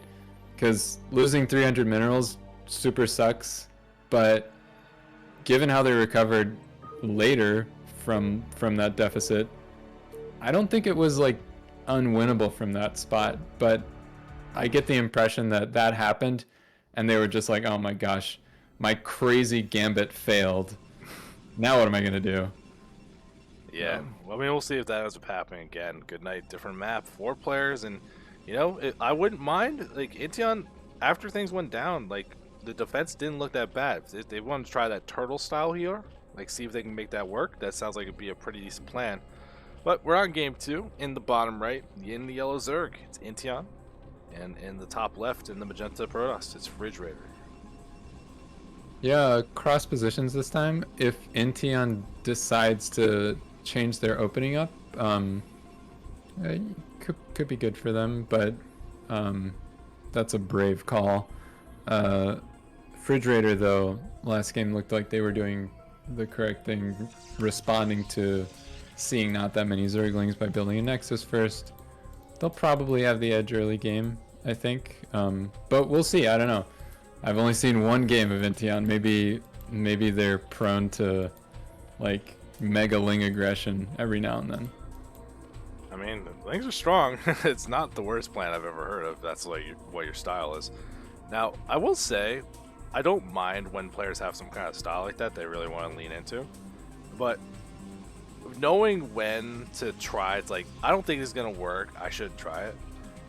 But this is like, it's week 1. Maybe you haven't worked with your coaches yet. You'll have games to review where it's like you can work on them or find the style that suits you a little bit better. So we'll see if these players do want to try anything different. It looks like we're getting the same openers though. Overpool versus that Forge Expand. I feel like we're going to see a lot tonight. Yeah, this looks like it's going to be pretty much exactly the same as the start of the first game. I suspect FridgeRaider is just going to build their Nexus as long as they pull this probe back. Awesome. Blocking the hatchery, being very annoying. This can sometimes trigger Zerg to just build a bunch of Zerglings, so kind of sketchy to do this and build your Nexus, but they are cross positions, so. And in this case, Inteon sticking to their guns, being pretty disciplined, only building that initial pair of Zerglings. Yeah, I think also it looked like FridgeRaider gave up on blocking the hatch pretty like at a certain time. Like right as it a little above 300, maybe to avoid that. Like I'll just make 6 Lings. Then this is what you're gonna do. Now, yeah, I usually like the response though, where you just send out the second drone, just take your third if you have to, like just to be prepared for any kind of crazy block like that. Now, unfortunately, not what we're seeing here. Drone's gonna get to the natural. Cans aren't done yet, so. Gonna be able to get in and get some info. Not that there's anything drastic you're looking for right now. But man, yeah, this probe's so annoying. I feel like you just, if you see what's at the front, you just run back. Any other information you need can be had by your, oh no, run. Oh, the uphill miss. Oh, but this is dead. The probe notices it. No repeat from last game, says FridgeRaider. I mean, it worked out well. Just let it happen. Oh, the drone's gonna die in melee combat. Oh, gross. The dead drones just look like roadkill. They're like, everything else has like this cool stylistic like death icon. Drones are just like, you know, dead squirrel. Ew. I mean, what else do you do with bugs? You squash them. Like... I guess so. I guess it's pretty accurate. But it looks like the builds, yeah. This gas is pretty late from Zerg. So I don't know if they got distracted or they're actually planning on going for a late gas build. Given the lack of hatchery, trying to block the ramp, that's a fool's errand, buddy. That's unless you've got like a few Zerglings up there, that's so hard to do. Yeah, here's even a big period where there wasn't gas being mined. You see that money shooting up for Inteon here. Just gonna keep building drones, but that means all the tech that you're looking for is pretty delayed. Gas income's getting cut off too, and you see a Stargate already on the way. So I think just like we saw in the first game, FridgeRaider, just the build's a little bit crisper, a little more standard, and they're putting themselves in a good position, even though nothing really big has happened yet. Putting down a hydrogen though, I like this. This is identifying that your gas is super late and you need some form of anti-air. So just going for the hydrogen, yeah, conservative, good response to the situation. I mean, is this for anti-air or is this for a nice big attack that I guess could also theoretically defend stuff? You know what? I have literally seen, like, I've seen a few pro replays, like a few hero replays, where he'll do this. He'll just, the moment the probe leaves his base, he'll just drop a hydroden and start, I mean, just go all hydras. We see 6 in production. I mean, maybe this is some variation on that theme. Yeah, I don't like skipping the upgrades just to get hydras right now, because like you're across the map, they're so slow. It's not like you're gonna put immediate pressure on unless you're really just trying to get this probe out of here. But like this is a big investment, and like look what we're seeing from FridgeRaider. Like the freaking Citadel's halfway done. First Corsair's on the map. You're not gonna hide anything, and the first upgrade is the attack range instead of the like speed. So it screams defensive play, but making these units so early instead of drones doesn't line up. Yeah, I think if you, as Inteon, if you go back and look at this replay, you maybe identify all these extra minerals that you're floating, and that, you know, this hydroden is not necessarily a bad decision, but you sort of need to look at it in the context of what you were doing until that point, which was, you know, probably going fairly economical anyway. So you just want to put down hatches 4 and 5 anyway. Like, there's been money for it for a few minutes now. It looks like he just wants to siege down +1 and maybe this gateway. Given how late this +1 weapon upgrade started from Protoss, this might actually work out for Inteon once he gets range. He might actually snipe +1, which would put him in an okay spot, honestly. It'd be okay, but that's it. I think it's just okay. Because you can see, like, even getting some Overlord kills, like, trying to be annoying, forced more Overlords to be made than you're really looking for at this point in the game. The Lair's, like, only a quarter of the way done at this point. These Corsairs are just going to be able to kind of move around and be annoying. We do see range is done, but the Hydras aren't even poking at the front of the wall. Yeah, I'm not sure. Maybe you're right that it was initially a defensive decision.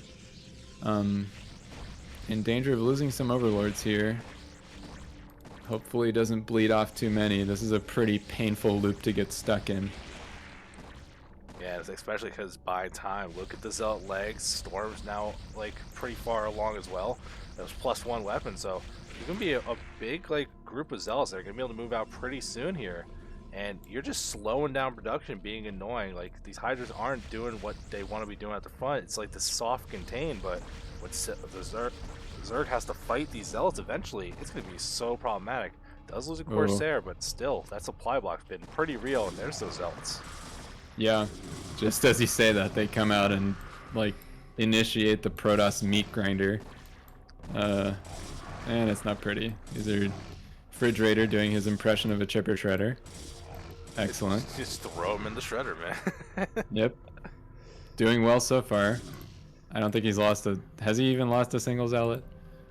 I don't think so yet, but oh, we're seeing the same thing we saw before. DT's being made, and these Corsairs trying to be nice and active. A couple slow overlords getting caught in the middle of the map. Can't afford to be losing this stuff. FridgeRaider, the way they play, I love watching it. And we even see Inteon's trying to get these lurkers, but FridgeRaider, because they know what's going on, getting a robo on time to deal with that without any problems. Ooh, yeah. Dire straits for Inteon. I feel for them. Have definitely gone down this road. Also looks like they just misclicked the Yep, I saw it. Overlord Vision upgrade. At the moment, I was like, "What upgrade is that?" Oh, that's a mistake. That's what that is. That's I've done that before. I've gotten to the point where I can actually notice it because I've like trained myself to look at different parts of the screen, but I've 100% been here. This is another situation where it's like, because of all the stuff that's happening, it feels like you can never drone up. And honestly, right now, it still feels that way because your Hydra army is just, oh my gosh, and yeah, you keep getting supply blocked. The Hydra's already went home to help defend. No spores or anything. And it's just drawing everything in a bad position. This DT trying to find an opportunity, though. If we can get in, get some big damage done, that'd be nice. And it's just buying time for this Protoss army. The probe count's not looking bad. They're committing to 2B's play. Oh, no, there's no detection here. Will be noticed? I don't think so. This is so bad. I don't think so either. Well, the DT does reveal itself, but still, that is well worth it. Corsair's taking damage, but not going down. And look at this Protoss army as it slowly gets built up too. Storm's been done. Templar building energy. I think like Inteon's gonna go for this attack. It's like I gotta get something done, and it's just gonna be the worst possible decision. Yeah, I mean this is just a this is a Zerg in a really bad spot. I don't know. This is I feel the panic, right? Like, this.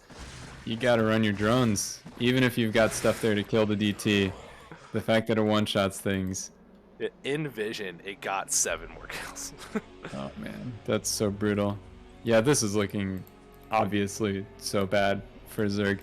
And this is the problem with like a lot of these builds, like the 3-hatch Spire into 5-hatch Hydra, which I think is what he was doing. Okay, these lurkers kind of pushing Protoss back. But yeah, those builds, they can be pretty fragile. Like if you just start losing a few too many overlords and you start building a few too many zerglings instead of drones, it's sometimes kind of scary how those builds can just spiral out of control, especially versus a Zerg or versus a Protoss like this one that is, you know, staying on top of harassment and just keeping you honest.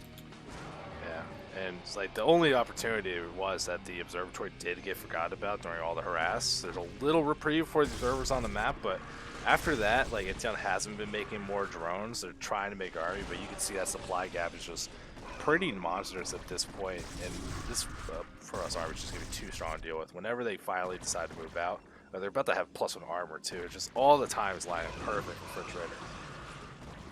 Yeah, I mean, I think Inteon just got mega thrown off. Bummer. It's a rough spot. Ooh, that storm. Ooh, observer does go far forward, almost gets picked off. That could have been nice, maybe slow things down a little bit. But unfortunately, it looks like the Hydra are all dead. Finally, Vision comes back, should be able to clear these out.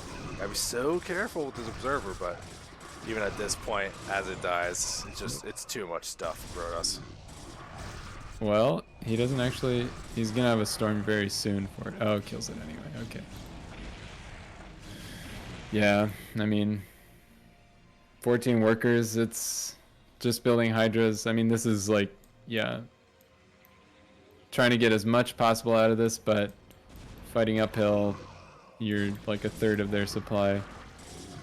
Pretty rough position, to say the least. Yeah, and just when you have no drones, how much damage those DTs did. It's not like you're holding on, like, with time I'll recover. With time it gets worse, just because of the spot you're in, unfortunately. Yeah. Yeah, what a bummer. This is a hard build, though. I sympathize. It's strangely difficult to get everything to line up. But yeah, I mean, Protoss also has a difficult job sort of making sure that they're buttoned up against all the possible Zerg aggression, and FridgeRaider did a great job. Like these for tier 2, FridgeRaider has played a pretty phenomenal series. Like the way they play is like higher execution than what you're used to seeing for tier 2 play, and they're pulling it off pretty well without like dropping any major parts of the build, without like overlooking defense while they're like harassing the entire time. Like it felt like a pretty complete game plan. They're looking pretty scary for this season. Wow, these Corsairs have just been awesome. They've been so good. Oh my gosh, that's a sad sight as a Zerg. Like, what, when you don't have enough minerals to unsupply yourself right now, you have to wait. Sorry, buddy. What's wrong? Can't build any overlords? They kill all your overlords? Oh. A lot of Dragoons here. They got range. Lurker's gonna burrow last bastion defense, but it should not be enough to hold through here. Just too much army here for FridgeRaider. EG. Good try, Zerg. That's up. It's a good try, Zerg, but a very convincing win for us. 2-0 and looking clean while they do it. And yeah, absolutely. Definitely a player to look out for. I'm excited because that's a you just don't see Saetzero DT like ever anymore. It feels like he's like ever so scared of 3-hatch Hydra and all these other things. So it's always Storm and everything. So it's like, nah, we got Saetzero, we got DTs. My favorite player is BSU. I'm doing my best. Honestly, also a super fragile build. Like that can go wrong really fast, and you know it didn't. They pulled it off, and both games got damage done with that DT. So good stuff. Yeah, no, it's definitely well played. But that does get us a win for the Leonix attack. So as far as what we're casting so far, a nice even split between the tier 2 with how things are going so far. Still got 2 more series ahead of us, more ZVP, and we've seen a pretty big breadth of style so far. So I'm excited to see if we keep it up. And we haven't seen the dreaded I just 3-hatch Hydra player yet, so maybe they're coming up soon. Come on, do it! Somebody do it. Well, we'll see if in our third set we got that. We got CamoDaz playing the Zerg this time against blobfish.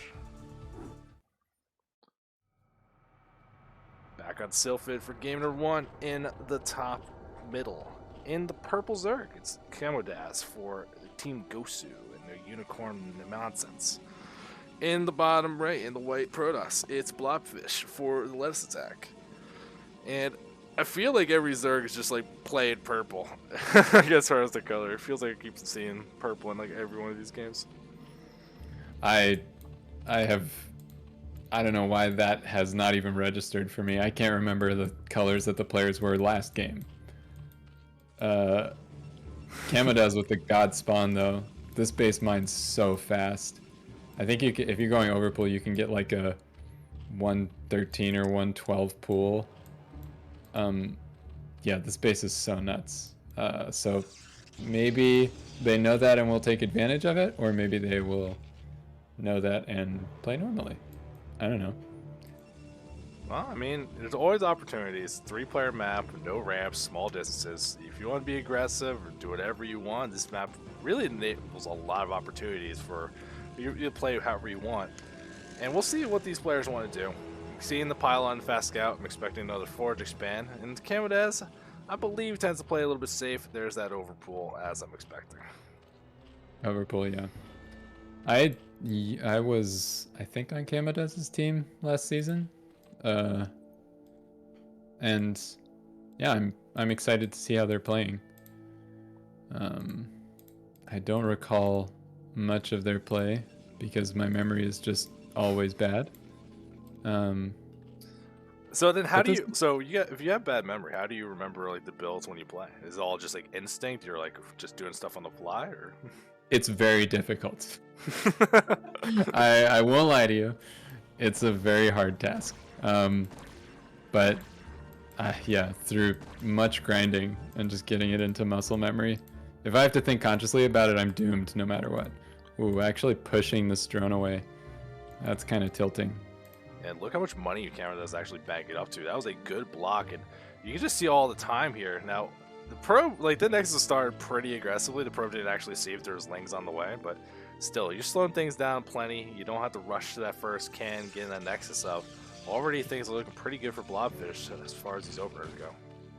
Yep, CamoDaz building drones as well, not going for the 6 drone opening we saw in our first series. Was a 242 gas. That's pretty standard timing if you're going into the 3-hatch Spire.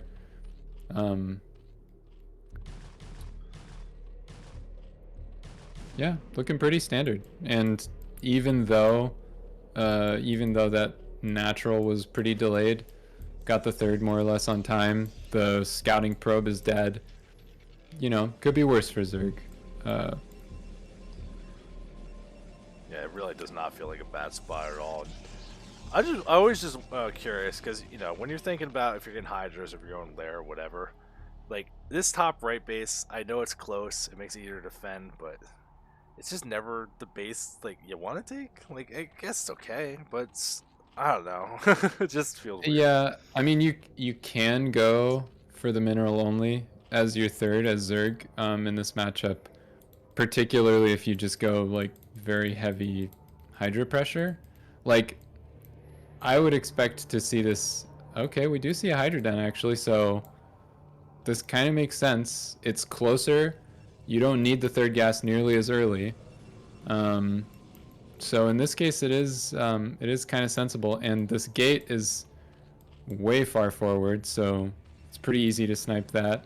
This forge, you'll need probably range to get it, I think, but I don't know. It's always weird on this diagonal. Well, I mean, there's a big pocket for cannons, like this square below the gateway, so I don't know how it's actually going to play out. I've really never seen this particular wall setup before, so excited to see how it turns out if you need to buckle down for the big defense.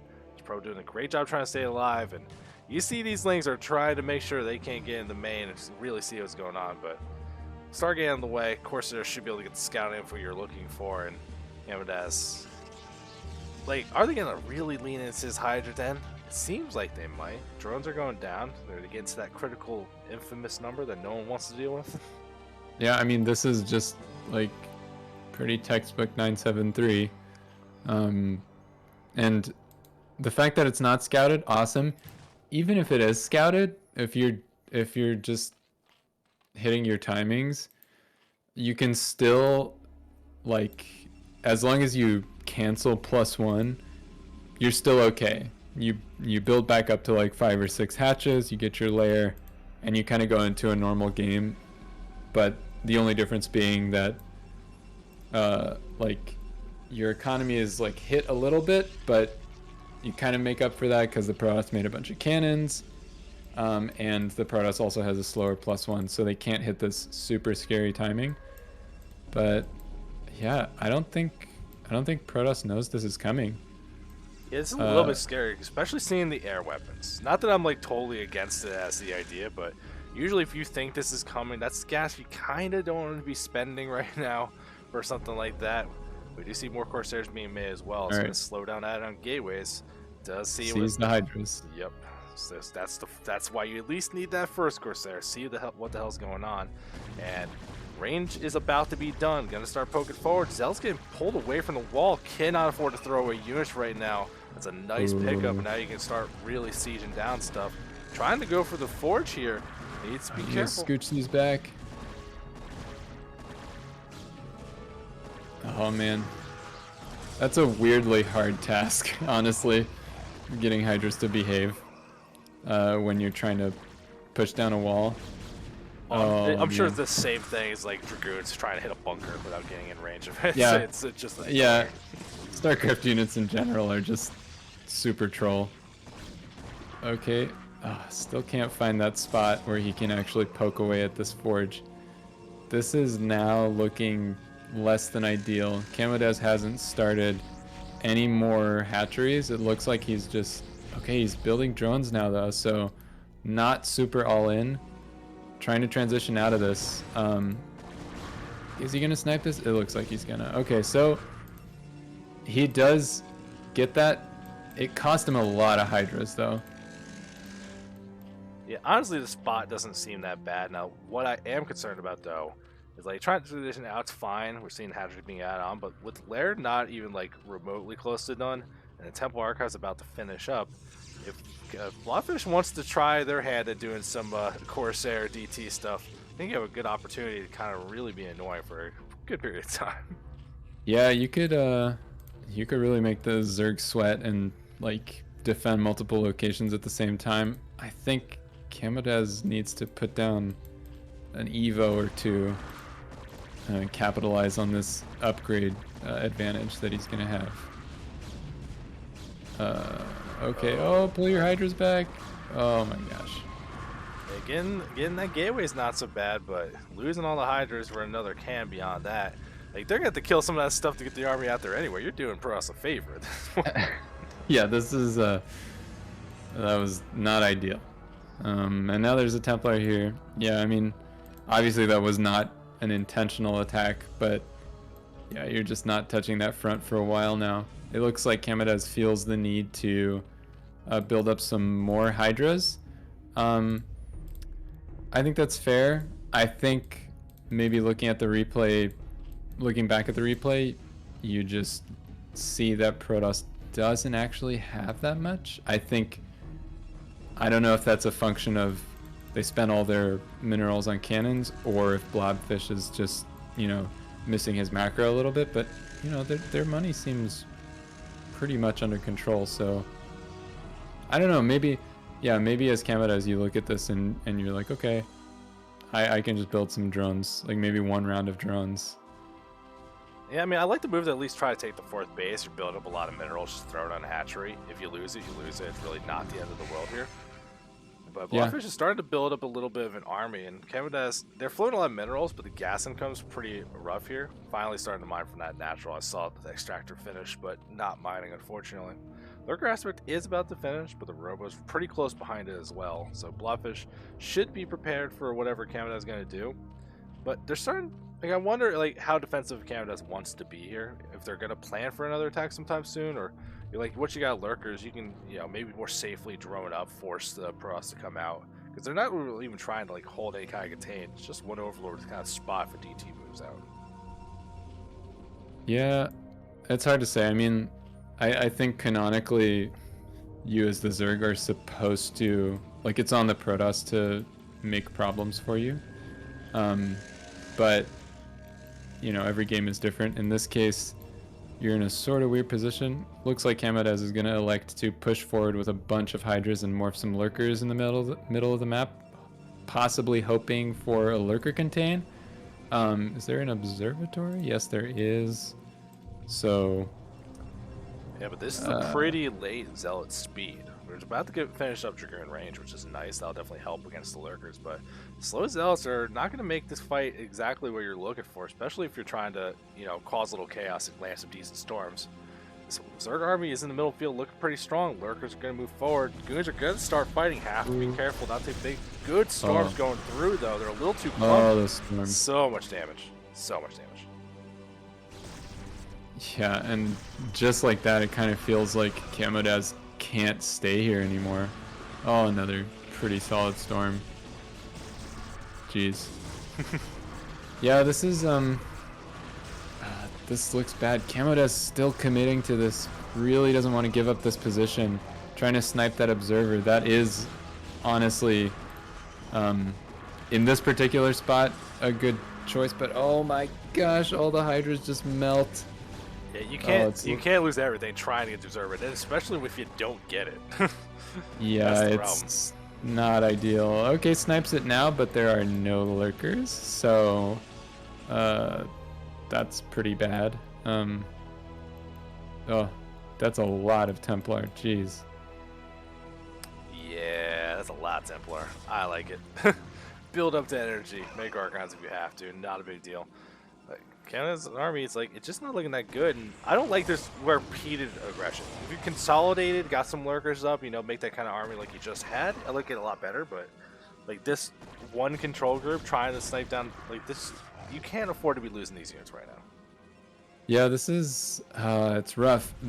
They are getting you know, value out of these. There's sniping units occasionally, but it's still, yeah, I think another thing to sort of identify when you're looking back at the replay is you're just so, like, you're so mineral rich. Like, you should be, like, taking another base or just, like, building. You should definitely build a few more hatches if this is what your economy looks like right now. And just maybe pump out some ZirGlings. Also, the lack of upgrades for Zerg is really going to start hurting them. Oh yeah, there's like nothing at all. That is really not how you want to be fighting when Pros has been doing a pretty good job. They're at 1-1, got stuff on the way as well. So we're seeing Evo Chambers go down now and a Queen's Nest. So, you know, if you get to Hive Tech, the Fires can really help out, especially against these Dragoon heavy armies. But still gonna have to be able to survive that point. The supply is going up pretty steadily, and blobfish trying to take this third down at the bottom.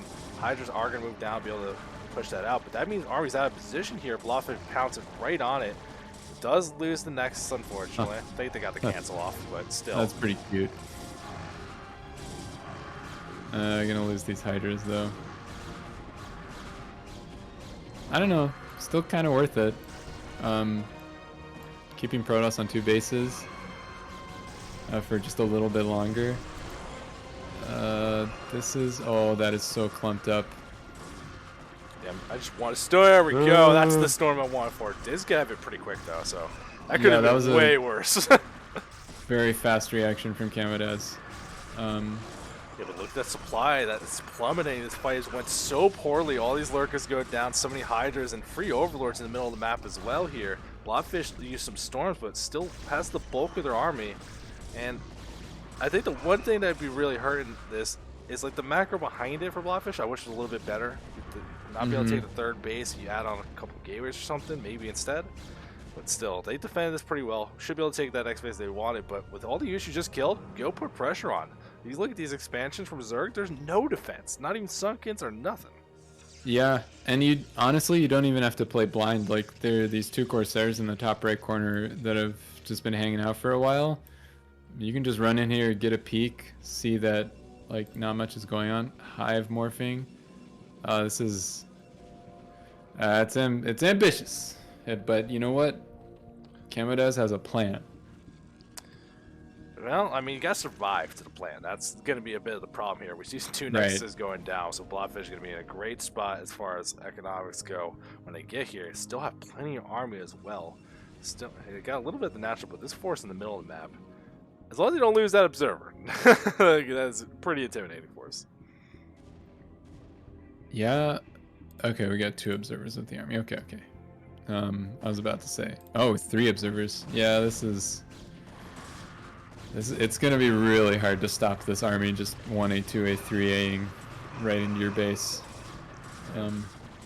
Both sides of this little Hydra force, they do stop one of the Nexuses, but they're all gonna go down. And again, just a big army loss for stunting a little bit of the economy, but the backup Nexus is being made. That's not getting messed with. Cannons are ready to defend that as well. And this Protoss army is still looking pretty robust. Going to keep pushing forward. There's no splash damage. It's just these unupgraded Hydras. Yeah, the 2-2 from Protoss is just too much. I mean, the army comp and numbers also too much, but yeah, just a couple areas that CamoDaz fell behind in and just couldn't quite recover from. That's a shame. The 3-hatch, the build was pretty good. Lost a lot of Hydras, but did snipe the +1. Even at that point, I would say still in an okay spot. But yeah, you gotta have a plan to get out of that, because you also have to be okay with, you know, just doing your damage and then, you know, calling it quits. You can't just be like, okay, I have to make this work. I have to make this work. Because that is the case sometimes, but more often than not, you just it's just better to like make the best out of your situation. And a lot of the time, that just involves pulling back, regrouping, building your economy a little bit, and like trying to get back to a familiar spot where you know you can play from. Yeah, I mean, we just saw that there's too many attacks with like one group of Hydras, or it's like, oh, that went well, and he just kept pushing, and eventually, like, someone's wrong for constantly fighting, and if you're not upgrading units and Protoss has got this like starting to build up that strong mid game army, Zerg's probably wrong a lot of those times, unfortunately. Yeah, I don't know. It's tough. It's a tough matchup. Oh yeah, for both sides, knowing when you can do things, things can change so quickly. So, never gonna blame him for making the wrong decision. We've all felt the pressure of being able to see what Zerg's gonna do. But we're on game 2, back to good night. You know, 4-player map. Maybe they'll favor a little bit more what CamoDaz wants to do. In the bottom right, in the white Protoss, it's blobfish, and in the bottom left, in the purple Zerg, it's CamoDaz. I don't want to endorse always going 3-hatch Hydra because I feel like that will make me an unpopular person. But someone has to be unpopular for everything to be balanced. Pew pew, we did it. Oh, got him. Got him. Yeah. But I mean, like I was saying, this is a map where even the best Protoss wall is gonna be weird.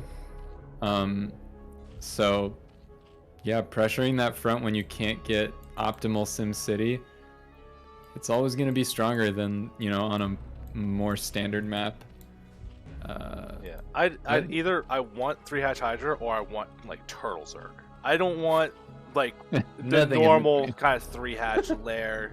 Like I want something that like is, because this map is weird. It's hard to move around on. The expanding pattern's kind of weird because some of the bases are so vulnerable. Like I don't want you to do the normal thing. The normal thing seems fragile, and we saw that already in some of the earlier games. Yeah, this is a super weird map. Did blobfish just like intentionally try to stay out of vision range? Oh no. That was pretty pro tier. I wonder if they're trying to do something with that. Yeah, I'm not sure what we're looking at here. There's another Forger opener though. Ooh, if he stays really out of range, you want to just, you know, be super obnoxious. Okay, looks like he's probably just going for the hatch rate block regardless. I like that Camo doesn't even try. Camo's like, fine, whatever. Just sees the probe, immediately just leaves. Doesn't care. Yeah. Oh, this drone is at a viable third. Okay, it turns around. Looks like they're just using the drone they sent over there. Okay. Yeah, again, not an optimal hatch timing. Going back to the natural, I think you gotta commit to that third. I think maybe this other drone got a little stuck. They didn't maybe send it exactly where they wanted, and so they were like, oh gosh, I have to build up my natural now. I mean, if these are like new maps for CPL, if you haven't played Goodnight that much, it's so easy to just like click the wrong spot on your minute map and not be like, oh, why am I not at the expansion? Yeah, it's pretty brutal sometimes. CamoDaz though, looking like they're going for the same build. Yeah, still got the gas at around 242. So that's pretty typical even if you're going lair. So, you know, this could transition into whatever.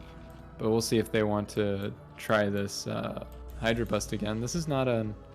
Oh, you know what? I thought this was a totally different map. I've been talking... Alright, okay, so what map?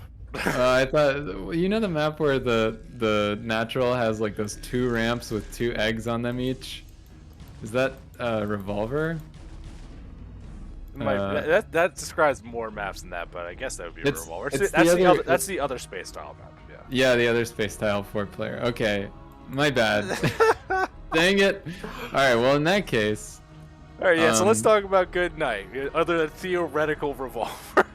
Okay, looks like CamoDaz is going lair, so I won't get too nerdy about Hydra Busts, but this cannon like snug against a factory in a vertical alignment.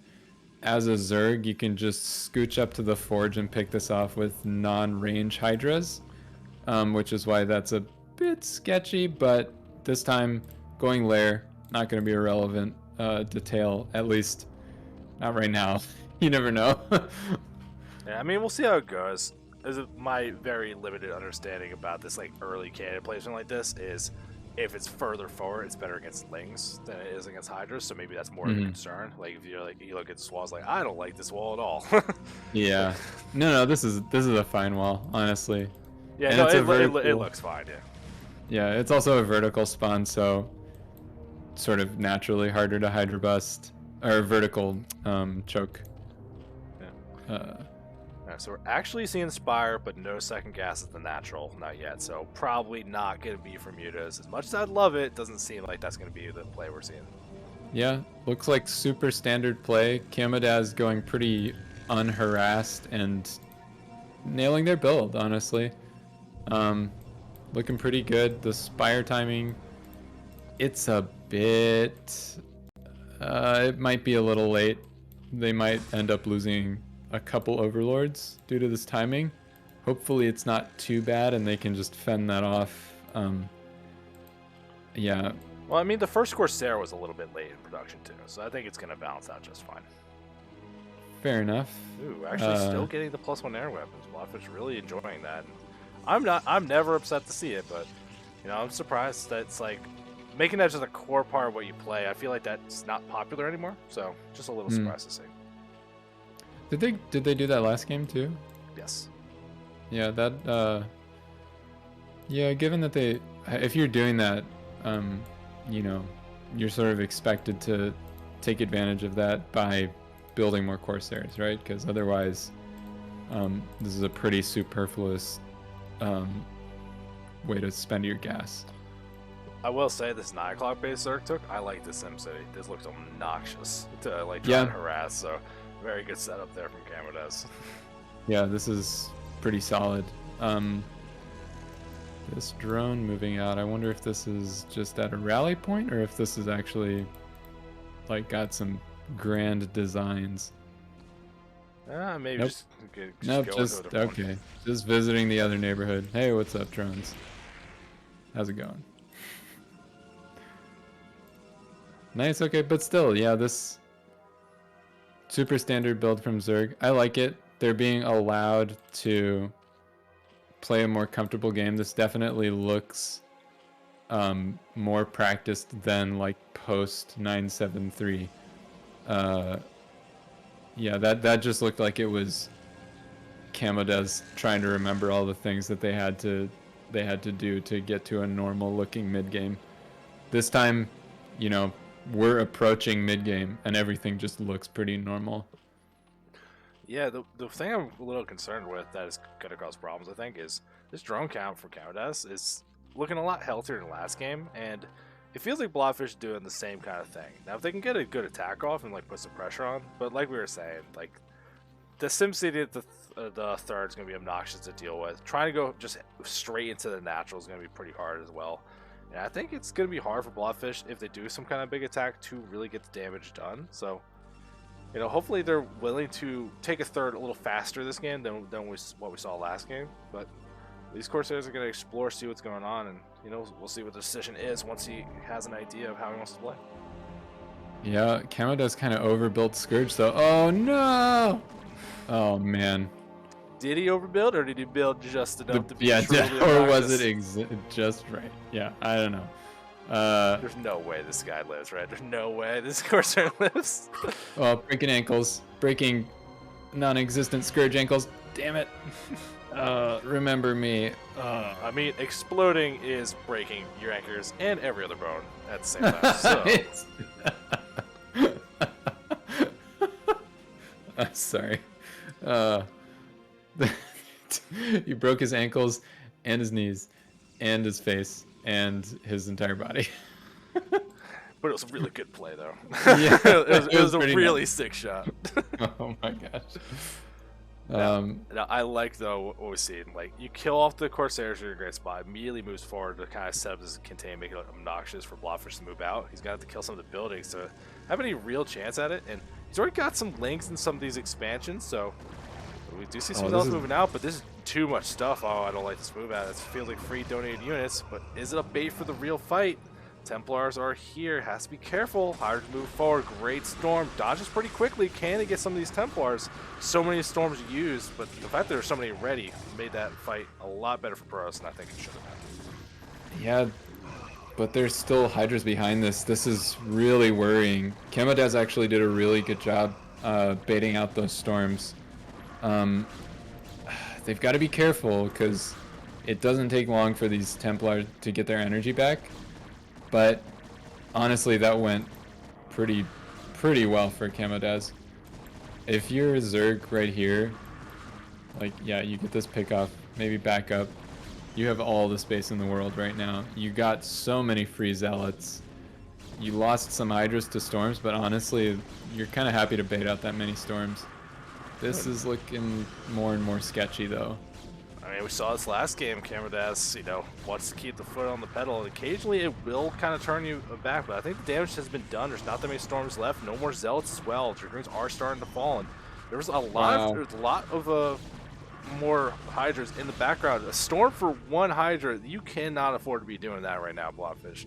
You can see the reinforcements coming, and there's not going to be splash damage to help deal with them. Having to use these gateways for real units instead of these spellcasters. It's going to be a really rough spot. He's got one storm left, I think, and that's it. Yeah. I don't know. It's kind of hard to judge. CamoDaz hasn't done what you typically do with this build, which is you basically get to a point where you can stop this, like the typical 7-minute push out, and ooh, oh, these Hydras.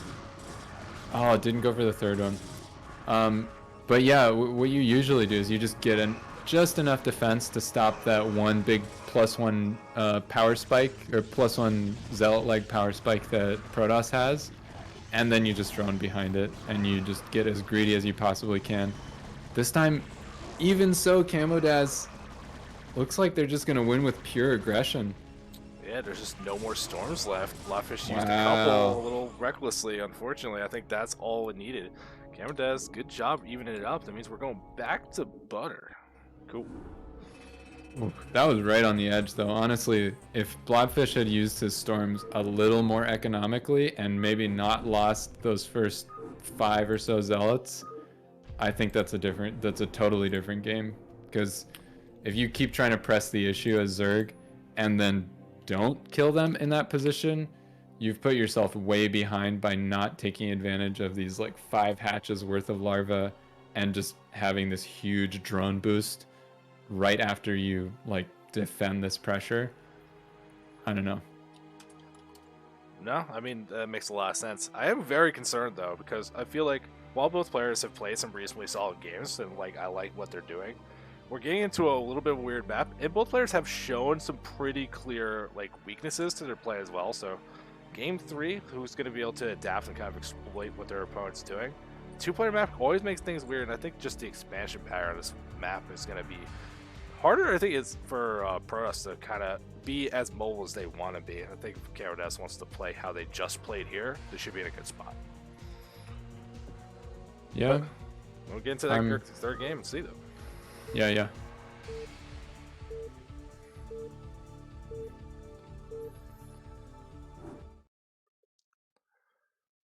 Alright, game 3, the decider in the top right in the white Protoss, it's Blobfish.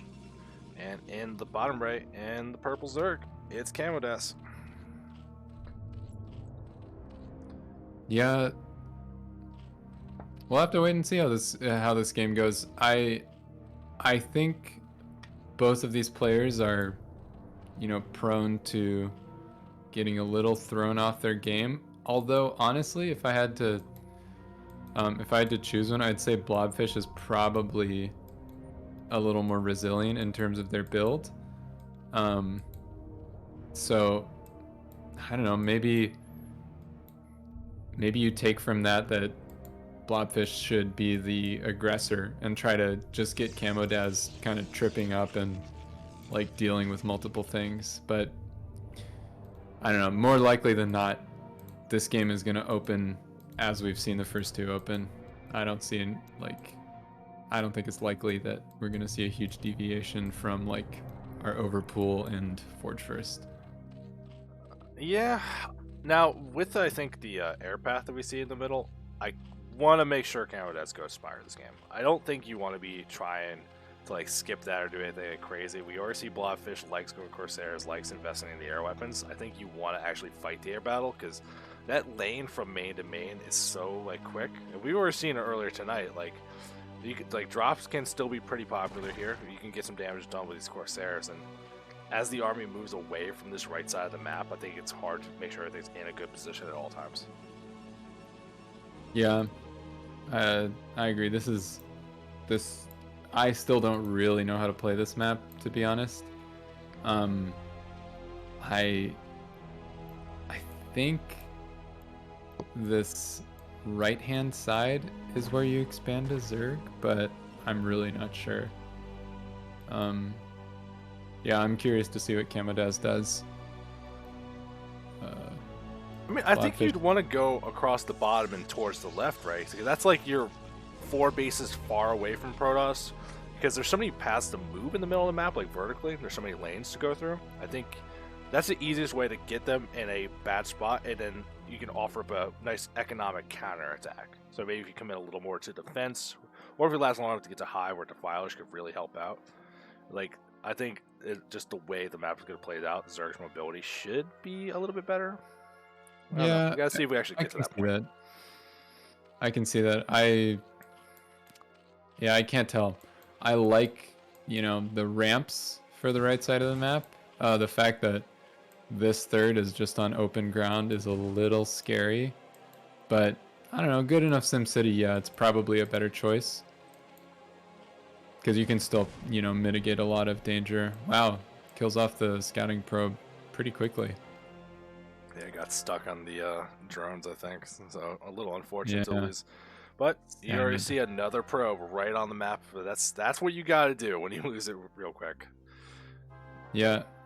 Ooh, this wall looks eminently Hydra bustable, but we'll see if CamoDaz elects to do that. Doesn't look like it. They're letting their gas get pretty high. It's looking like another layer. Yeah. I would guess that this is the more practiced game plan. Yeah, but I like holding these 2 lanes here. It's like I killed your scout. You can't see what's going on. It does throw your opponent into like a little bit of worry. So maybe you get a little overreaction. That'd be pretty good. But blobfish, I will say they've been pretty diligent about not blindly making cans, trying to guess. They will let that Corsair go and scout and be sure. So I don't think they're gonna bite on it, but it's a free advantage. There's no reason not to take it.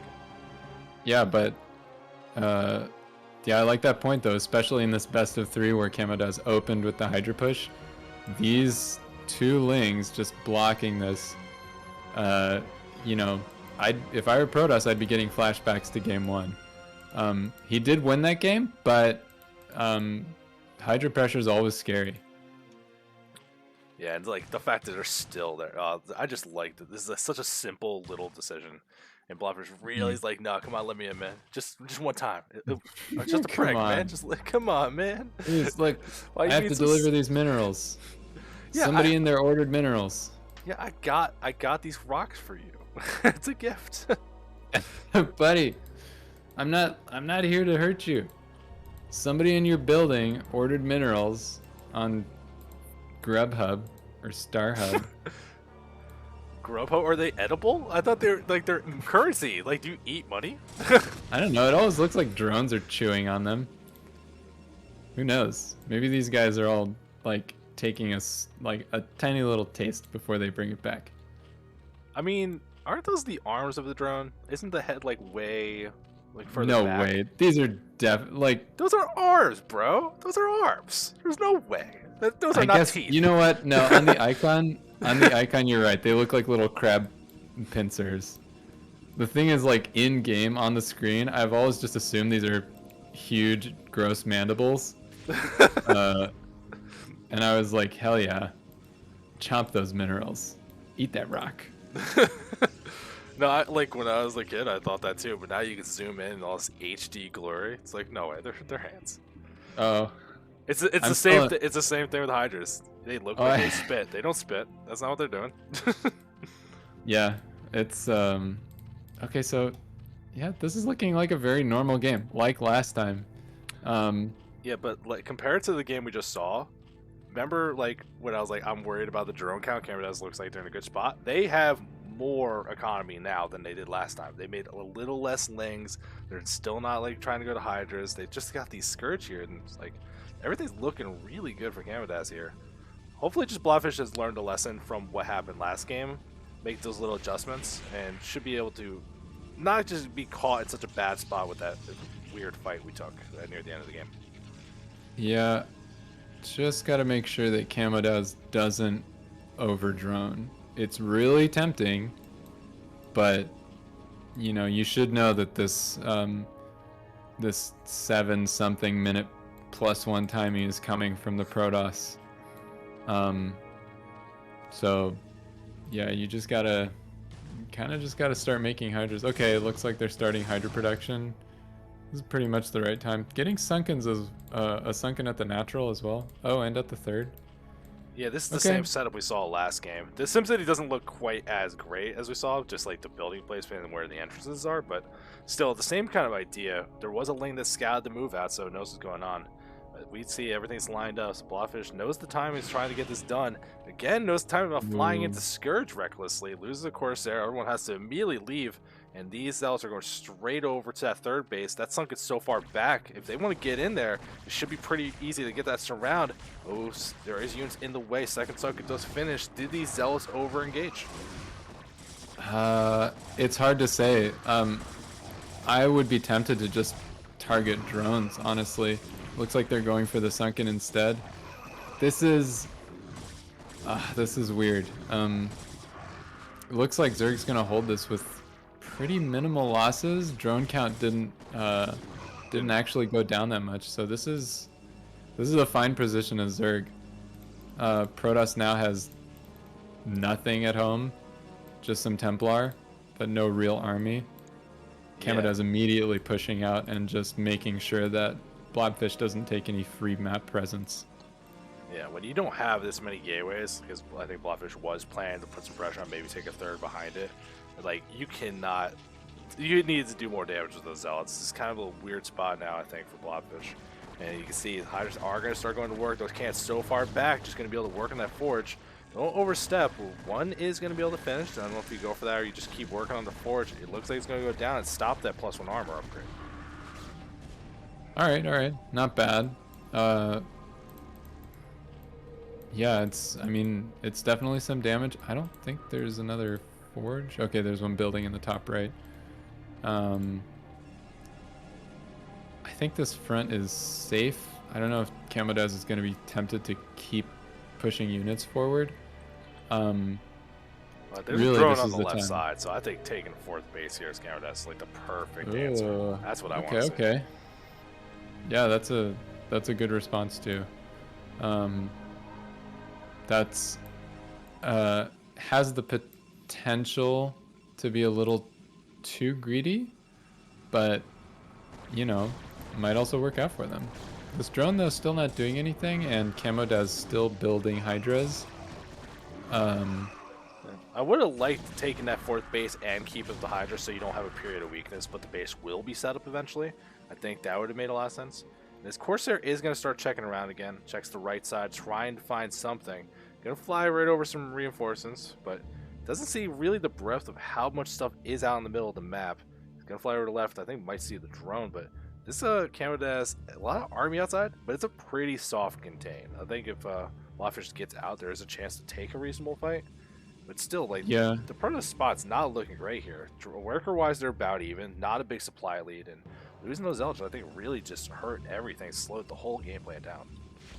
Yeah, it looks like CamoDaz finally took the time to drone back up and is, in fact, droning even harder. Getting lurker aspect. I agree this contain is a little soft.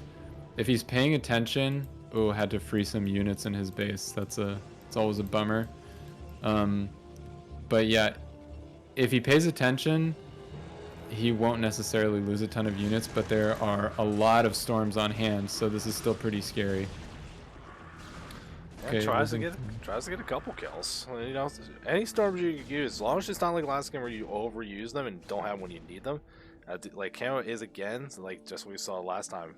very spaced out. Not gonna like you can't fight the whole army at once, kind of just buying a lot of time. But I just don't want that to be ending up like what we saw in game 1, where it's just fighting with these weak armies.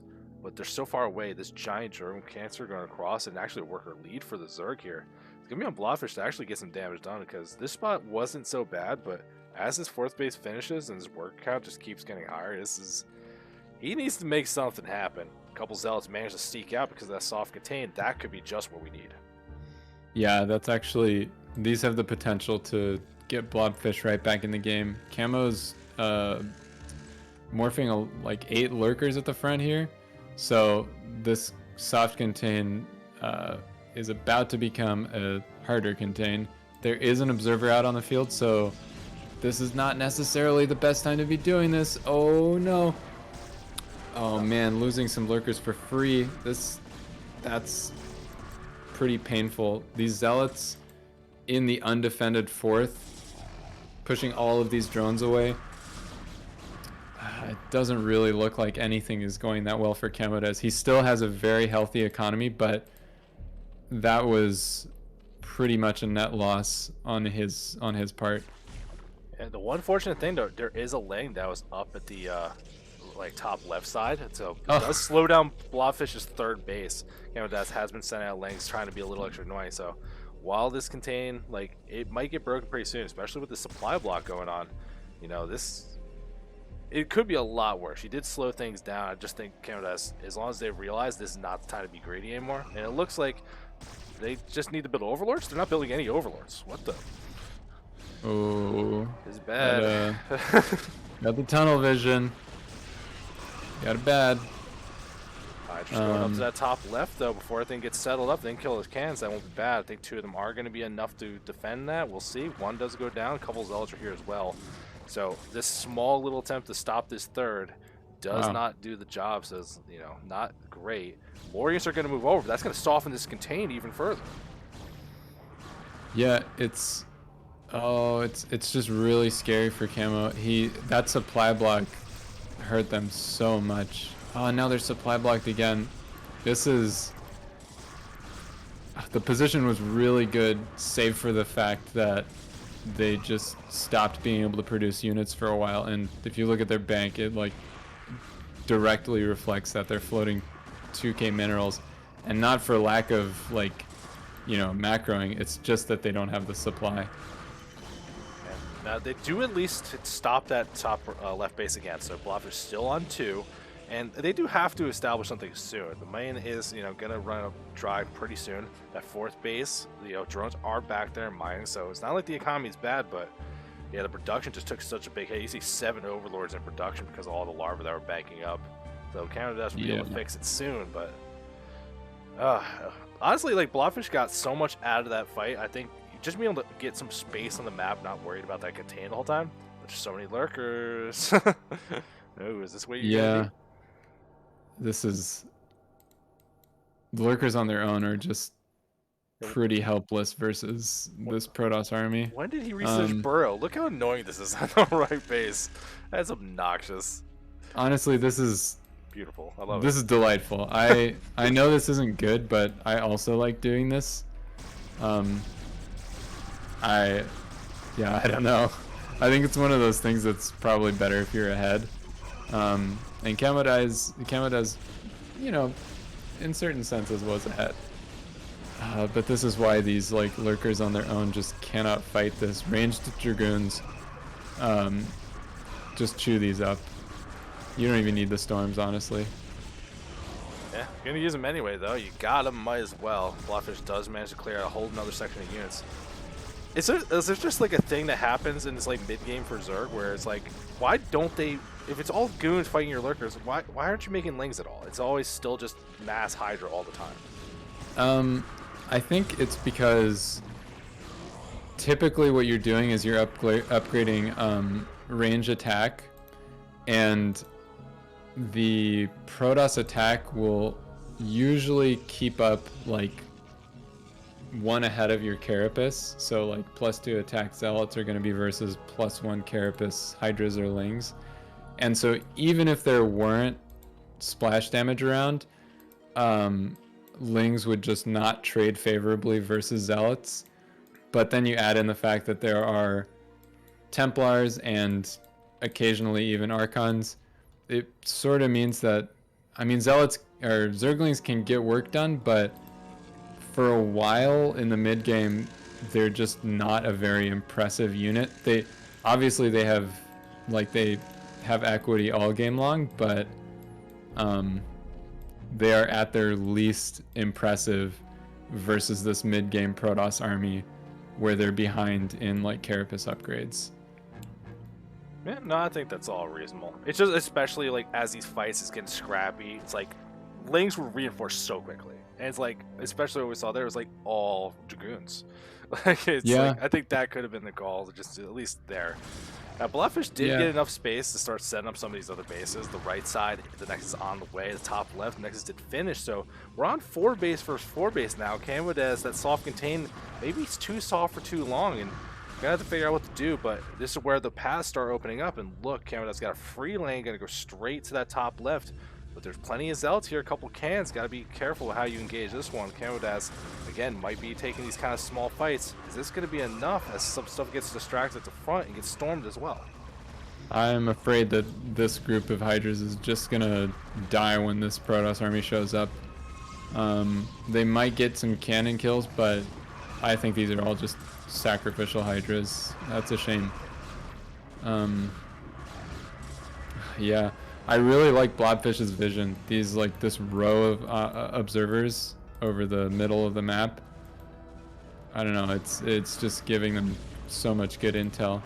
No, that's I'm glad you pointed that out. That is such a smart thing in this map because it all has to like, go through one of those lanes. So just invested it. That sounds really like a good idea. It's helping them know where to be a lot quicker than just reacting when it appears. Yeah, CamoDaz finding that right-hand base, that 4th base for Protoss, trying to punish it, but again getting shut down and losing, I don't know, what looked like a control group of Hydras for just some cannons, honestly.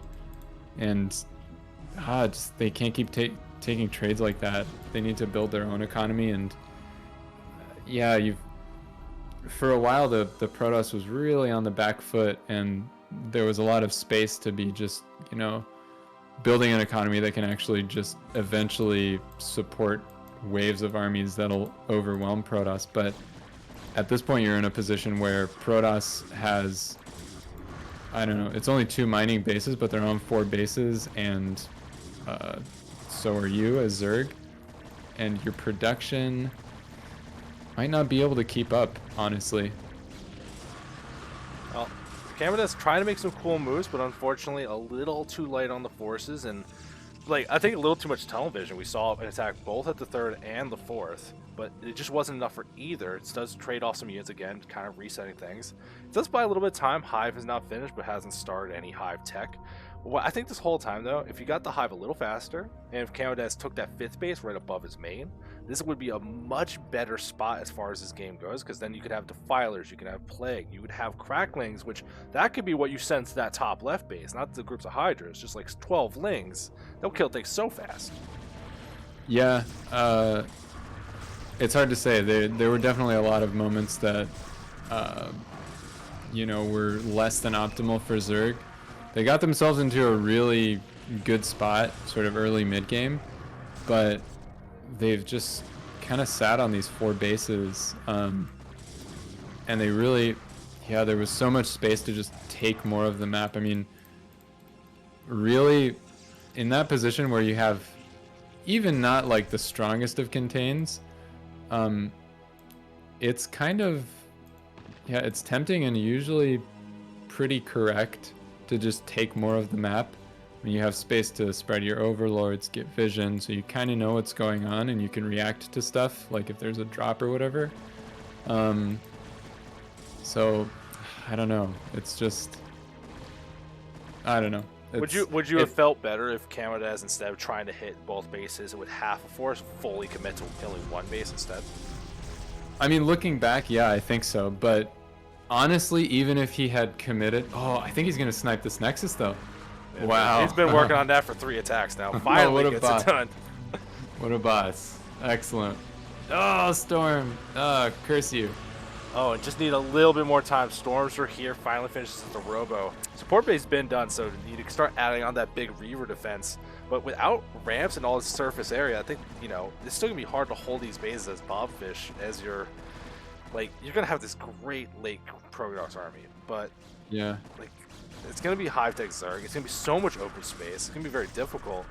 And you can see CamoDaz still has plenty of money available to switch kind of on where they want. A lot of lurkers in his middle field, though. Blobfish, if they overstep even just a little bit, they're going to take a lot of damage. They can't afford to right now. CamoDaz actually killed a lot of probes. I didn't expect that, but they got a lot more out of that like Nexus snipe than I thought they would. Well, to think about these bases, the natural, the main has both been mined out for a while. So all the pros were either at the 4th or the 3rd. So yeah, like it eventually did yield a giant swing. But still, Yeah. like Pros still has a good economy here. They need to establish another base though. They can't try to attack anymore. And this is the perfect time for CamoDaz to take their 5th base. The fact that they still haven't done it is crazy to me. Yeah, well, I mean, you see these this like strike force of 5 zealots that were expecting a base here, and now they're just hanging out, like at the 9 o'clock. Yeah, they could have went to that bottom left base. There's only some sunkens. That's not so bad. I just think they thought there was gonna be a base here. Oh, was CamoDaz? Did something? I don't think his drone count went down. What happened to the drones at their 4th? They got transferred somewhere for one of the attacks, and I guess it never came back. Oh, it's such a bummer. I think it's a bummer they're up 15 workers. What a shame. Well, it doesn't even matter. They're only mining on 2 bases. Like, oh, and now these zealots are finally going over to this empty base. Well, there's your galaxy strategy. Get It's it. like, I will return the drones after you send units here, and they died in my sunkens. He knew this was gonna happen. It was all planned. I don't like what we're seeing in this middle. There's Oh, storms with everything. Oh, Yeah, but that was like stacked storms. They don't double damage when you throw 2 of them. I know, That that was a giant waste. that was my pain for the Protoss player voice. That really hurts. Yeah, it's the worst. That was like 300 energy in 1 click. Ouch. Every time I do that, it's like, I could just play StarCraft too. It's right there. Yeah. Oh, he does it again with all 5 Templar this time. But it looks really cool. It's like super vibrant. It does. Blue. It's It doesn't true. look awesome. Yeah, maybe he's just trying to intimidate CamoDaz. Yeah, take that. The weather forecast calls for storms. Oh God, I already have to take that joke from the blind man. I don't need this. No, what? What is this freaking rhyme? Something about stormy weather. I don't. If your ears are clumped together, prepare for stormy weather or something. Oh, I swear he has or will write a children's book. He's like mentally just fully prepared for it. I'm so sure of it. I wanna. Honestly, I would love to read the StarCraft children's book. It's probably not a nice tale. There's like no fun stories. Like even it's like you could say like, oh, Rainer Kerrigan. That's like a no. Hold on. No, wait really. a second. Wait No. a second. What about Nova? She's pretty. Oh no, she got. No, that also ended in tears. Oh well. Yeah, it's just a sad story the whole way through. You need a dramatic movie or like a Broadway play or something. I don't know. Maybe that's an important lesson for these kids. Life is pain, and all of these stories end in tears. Still no 5th base. Honestly, at this point, it's actually hard because you're basically mining off of. You're about to only be mining off of 1 base, and at that point, like, yeah, what do you do?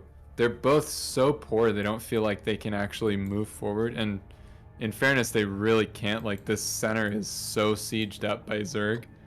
And, you know, Reavers are defending these... Reavers and Templar are defending these bases. So neither can really get anything done. But this position, given the base count, I think favors Protoss. Okay. Although, So, yeah, let's talk about that top left Zerg base. He's had this beautiful just free expansion with ramps and stuff right by his main this whole game. He's gonna take like the most closest, easily fucking zeldable base. You kidding me? It's the base you don't expect that kills you. So no, maybe that's what he's going. Disagree. I mean, also yes, but I disagree. Like, no, this is not correct. But we do see like bases are going up for CamoDaz. He had drones, just idle in the main. They are going to be useful. So big influx of money about to go through. So much gas available, and we still haven't seen Defiler tech. I feel like that's like the big piece of the puzzle. You can really whittle down the resources, just attrition with Plague. Like, make these armies so baby soft if you manage to bust through the shields. Like, it's not going to work with the Archons, but everything else sounds great. Yeah, but Defilers are hard to use. I don't know. Yeah, and we saw stacked storms. Templars are hard to use, too. Like, we get it. Yeah. Yeah, I mean, honestly, it probably is a mistake, but he did get the upgrades from his Hive Tech, so all is not lost, even though... Yeah, but when you have 4,000 gas... like another hatchery. Camo has, for some reason, decided that this is the point to be ultra greedy.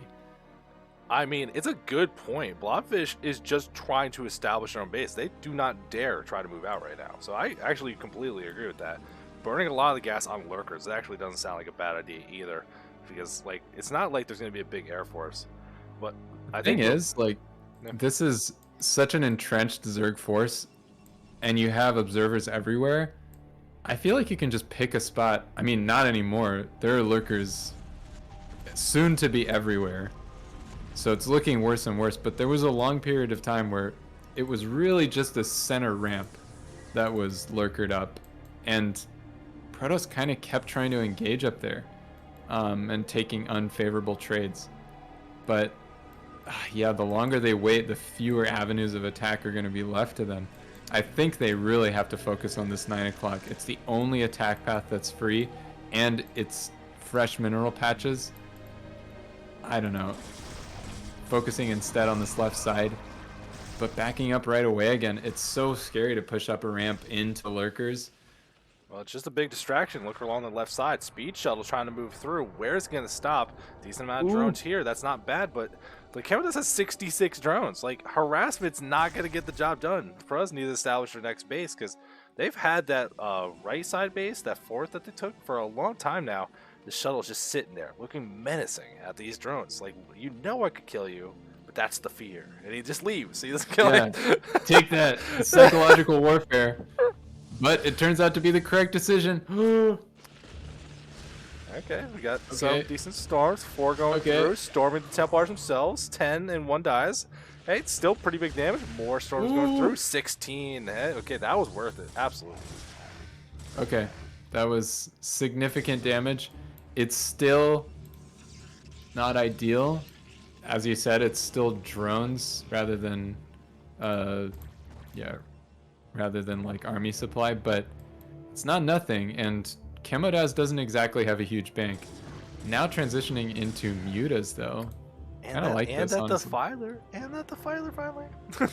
Oh yes. Good work. I mean, mutas makes sense, especially if you manage to get a decent plague. Like, if you don't want to just worry about Darkstorm and all these things you're fighting with, you can see that Blobfish, they're just trying to be economical with their army. It's a lot of Zealot, it's a lot of Templar and Archon. So you just don't be near them, and you can probably harass. It's not like he has the money to burn on cans everywhere. It's like you look at the top left, so much space behind. Cans aren't gonna do shit. Archons can't get there. Blobfish has a big army. They're gonna move out to the middle map again. Still lurkers waiting, but it's only, it's what, 4, 6, and some of them are kind of far back. I think you could try to break through that if you're using storms. Does walk forward, trying to do their best to get some damage done. I like the moves we're seeing. It's just, it feels so slow, and it's like I want a little more decision. The music and get some big probe kills. That's important, and some Templar would be real nice. Dodging a storm as well. You gonna storm his own probes? Nope. Wow. Okay. But the thing is, Blobfish doesn't have to keep attacking to the middle here. It's I mean, sometimes you just get stuck on this idea and you wanna make it happen. Okay, finally going for this 9 o'clock. I think this is the correct decision. Even walking the Reavers down, I don't think that this base is long for this world, and I think that this is kind of the lifeline Blobfish needed. They're still pretty rich, so they can still support army production while they're setting up this base. This game might go even longer. I have no problem with that. Top left, more action, but still, storms have been pretty good. These tiny Hydra task force have not been doing the job here. We're 33 minutes or 32 minutes in at this point. It's like, it's still Hydra lurk. This is not your late game army. Like, it can't Camo be Hydra sees the army is all on the right hand side and takes this opportunity to just push straight through the middle. Small little force, I wonder though. if this will pay off for them. Oh yeah, these are some pretty scary storms. Gain a little bit of ground, but was it really worth it? Yeah, I don't, again, we see Camo. It's like, let me go attack that top left. Let me go kill the reinforcement path. Splitting up their army into two small segments that cannot get the job done. If there was just a decision about, let's do the whole thing, kill this base, go back to like the middle where you're kind of doing that soft contain, shutting off these alleyways, I feel like you get so much more done here, especially at much less loss. It does kill the defense's top left. Mutas are still alive, and like Blobfish cannot move out to try to deal with it. Some Archons are dealing with some lurkers, but you can see it's Templar Archon. That's a dire straits army. That's not the army you're looking for. And it's a little Protoss group in the bottom that got forgotten about. Like they were going for a counterattack and just forgotten. Yeah, the one small consolation for Blobfish is that this base is pretty much mined out. Oh, just loses the Reaver though. Oh, that's a lot of resources. I don't know. Getting this base it's definitely a lifeline, but Blobfish still has the supply advantage. It still feels a little scary for them though. Like they have the potential of just like throwing a lot of their army away if they just engage incorrectly, and if they do that, it's just so much easier for Zerg to build back up to a healthy army supply. I mean, you can see the resources really going down. A lot of these Archons taking big damage and going down. Middle of the field, all those armies did go down. There's still a little gateway army here. So many lurkers, very spread out. It's going to buy a lot of time for Camo. And remember how many bases they still have. They still got a good, healthy amount of drones, still spread out across a decent amount of bases. So their income's still looking great. Well, look at Blobfish. They're going to set up that 3 o'clock, but it's not done yet. And they have one base that is almost on fumes at this point. Yeah, and the army's out of position and can't actually effectively defend this. Oh, and didn't have any scarabs built on those Reavers. Oh, that's heartbreaking. Yeah, wow, I mean, still gets a lot of work done though. But this is, I don't expect CamoDaz to just let this go up. I mean, you saw that the army was totally out of position. CamoDaz, I assume, is going to respond to this somehow, but they did cancel the Nexus. Maybe they're happy with just that. Blobfish's money is barely moving. Yeah, I mean, he's got an Overlord over in that base, so you don't have to really sweat any of that kind of stuff, right? You'll see the move for it, so you could just be in position to fight this army. And, like, Blobfish, like, you have to make the choice. Like, you can't just keep waiting. At some point, he is reavering stuff as it's trying to go in. Like, even Scarabs are going to be, like, a non-inconsequential cost at some point. Honestly, if you're up against this sort of thing, I fully endorse just getting into Arbiter tech as Protoss and just going for a recall. Basically, like, finding their tech concentration and just killing a bunch of it. If you went into the main and got, like, Hive, Spawning Pool, Spire, Defiler Den, and then, like, push into the natural, that would really, I mean, the strength of this Zerg position is in defense from frontal attacks, but I say that and Blobfish somehow finds a way through.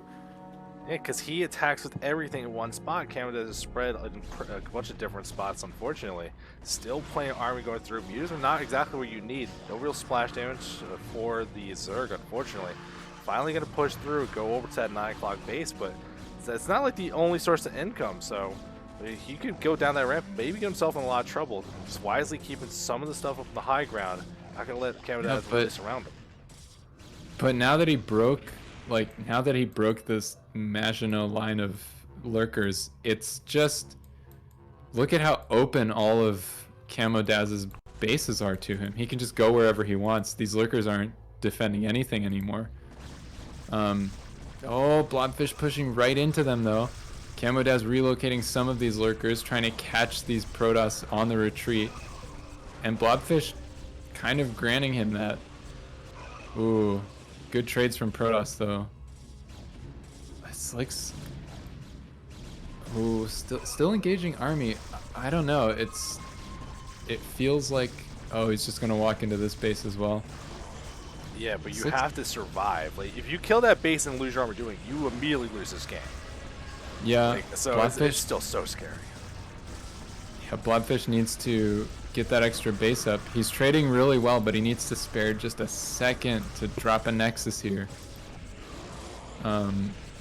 Otherwise, he just will not have money to continue. And Camo, he doesn't have much, but he still does have one mining base. Not to mention access to this high ground right next to his natural.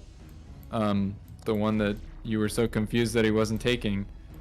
Maybe he was just saving it for right now. No, I will not accept that. It's like, no, that's like the StarCraft 2, like, I'm investing in bunkers, I'll salvage them later. Like, no, get out of here with that crap, man.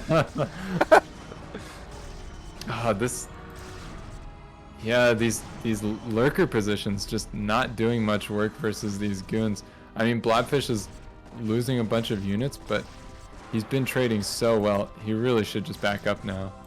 Looks like he thinks the same. Got some more Templar on the field. He has enough money for a Nexus. Oh, for God's sakes, I see a probe at the top left. Don't take that base. That is not the base you take right now. Please don't do it. I'm getting anxious watching this. Oh, he's just distance mining this. I mean, sure. Like, that's, I guess, reasonable. It's just, Yeah. the forces are so small at this point, and there's the Nexus over at 3. And Overlord sees it, so they know, and look, CamoDaz, everything's moving over there. Is This he gonna might be catch these? Oh, okay. Both paying attention. So, not as free as it could have been, but still a lot of Templar in danger of falling. 2 falls so far, and an Archon warped. Not the end of the world given the supplies. I think blobfish is... Oh, I don't know. I really don't know. Blobfish, I think, is mildly favored if he just consolidates his army. Oh, but loses the Templar without dropping the Storm and the Reaver. This might actually just be the end. I'm not sure he has army to defend this anymore. I feel like we said this might be the end so many times, but actually losing that Nexus this time. I definitely felt that way a few times, yeah. Oh, is this finally enough? Oh, man. I think that was the tipping point. Like, blobfish has one more patch. And then he can, like... And even at this far base where he was mining, he mined there for so long that there's not much left. Oh, GG. Wow. That was a GG. Absolutely. Man. Oh, what a game. Yeah, the 4-2 for CamoDaz to, like, stay in that one. I will not stop being critical, though, that we saw a 39-minute game.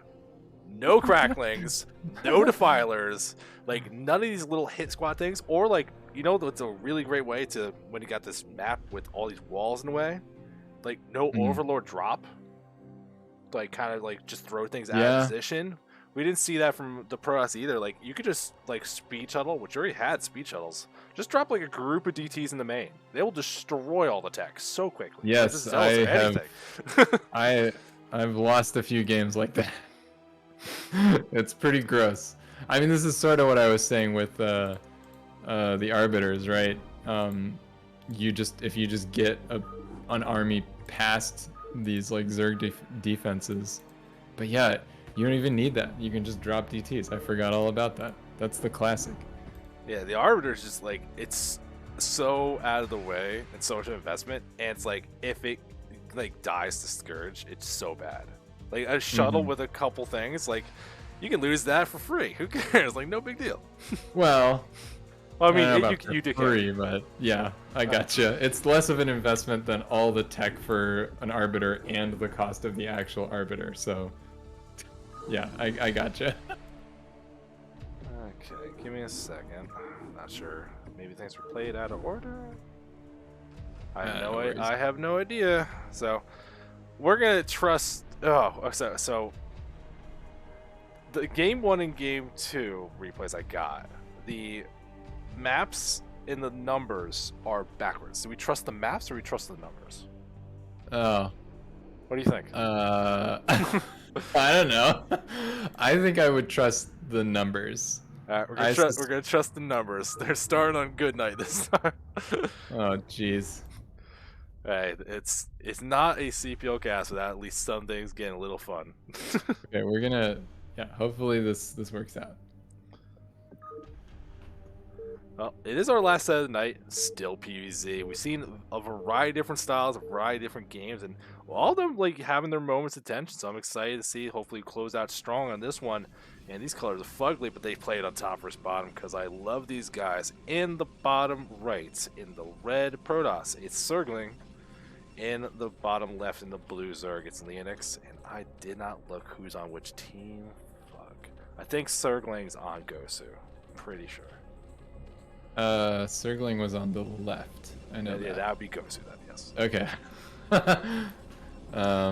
See, we're still paying attention. Long games do not distract me too much. I mean, they do, but... Yeah, that was a struggle. Like, yeah, it doesn't matter what race you play. Like, when you get into a game like that, you just, like, you just play as hard as you can. And, like, the person who makes the least mistakes is usually the winner. Well, speaking of least mistakes, there's a little lack of the map knowledge, I think, when that probe just went straight upwards. So that is going to make a very significant delay in SirGling's build. It has to build a pylon in the main. Are we getting the two-gate Zealot to start this game off? I would love to see that. That's strong, honestly. Yeah, that's a hard build to play against. I'm still not super convinced one way or the other how you're supposed to play. I feel like no matter what tech route I choose, I like win slightly less than 50% of the time.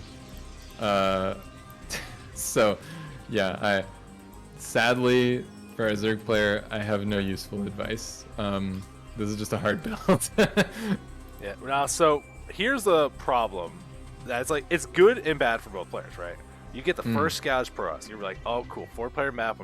It's not cross mods. I'm not cooked. I know exactly where they are. But the Overlord is gonna get the first scout and see these things so quickly. And Yeah. it's like, this is not exactly what you want to do. I think if you're Leonix and you're paying attention, you should have the opportunity to adapt your build, whatever you think is comfortable. And it's not like they have upgrades. Lings are still really strong. Because if nothing else, you can threaten counterattacks. You can really make it a difficult decision. As long as you can hold on with your defense and not take too much damage, it can get into a very weird game.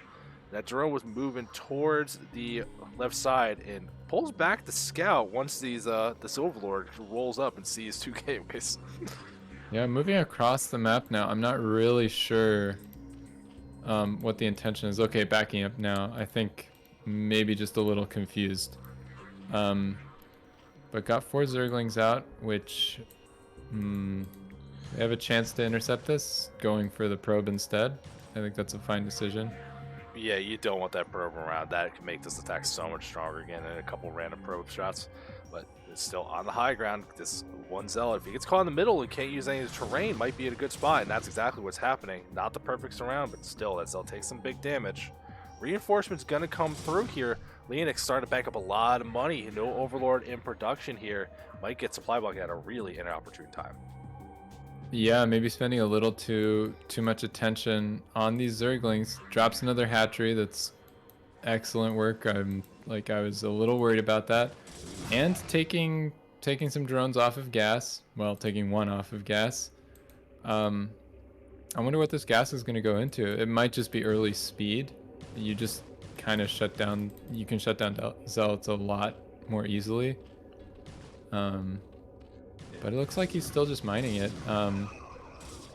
Yeah, I really wish that Overlord that went into the Bros main was seeing like what's going on with natural, what's going on with these units. Because right now, like, there's no real good information about what's changing. It sees the gas on the way, but it's like you don't know if a Nexus is there. Like, how committed, how much do you have to just survive this? Yeah, at the very least, I would park this closer to the gateways so you can see how many zealots are being produced, and you can get a pretty good read on things just by when you stop seeing zealots just coming out en masse. Well, look at this, though. The zealots that are attacking get cleaned up. One is moving to the middle of the map to avoid, but that means lanes are just moving across the base. There's 2 zealots on the ramp. And this Overlord can see if you feel like you can break through here. There's a lot of units from Leonix. They're going to be able to make some good use out of them. And I'm not convinced they can't get through the whole 2 more zealots just in time.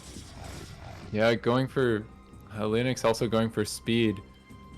Really wanting to commit to these Zerglings, but this is, I don't know. This is hard when there are Zerglings on the top of the ramp.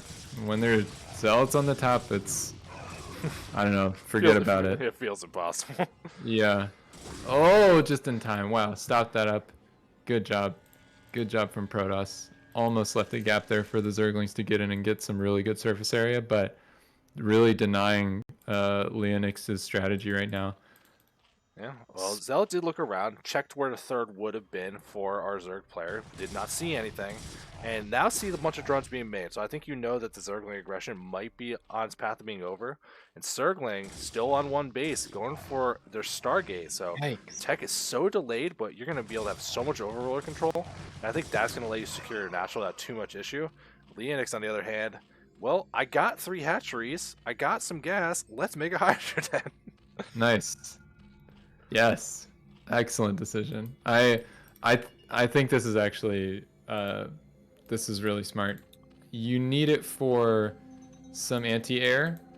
But I do think you have that, the time? There's 7 zealots in the way, man. Do you have time for this?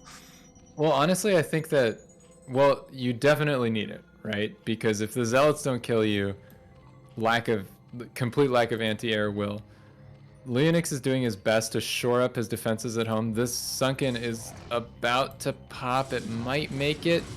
I don't know. This timing's pretty close. These Zerglings don't have a great surround on these Zealots, but it looks like they're going to be just enough to finish this off. These Zlings do have speed, so they're engaging pretty well.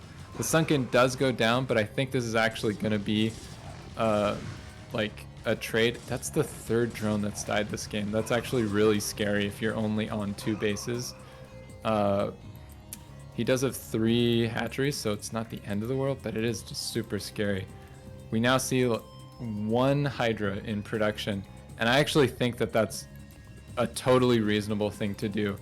You don't want to overbuild. You're just doing this for the air defense and later for, you know, just more significant Hydra production, but right now it's just to like patch up this 1 hole in your defenses.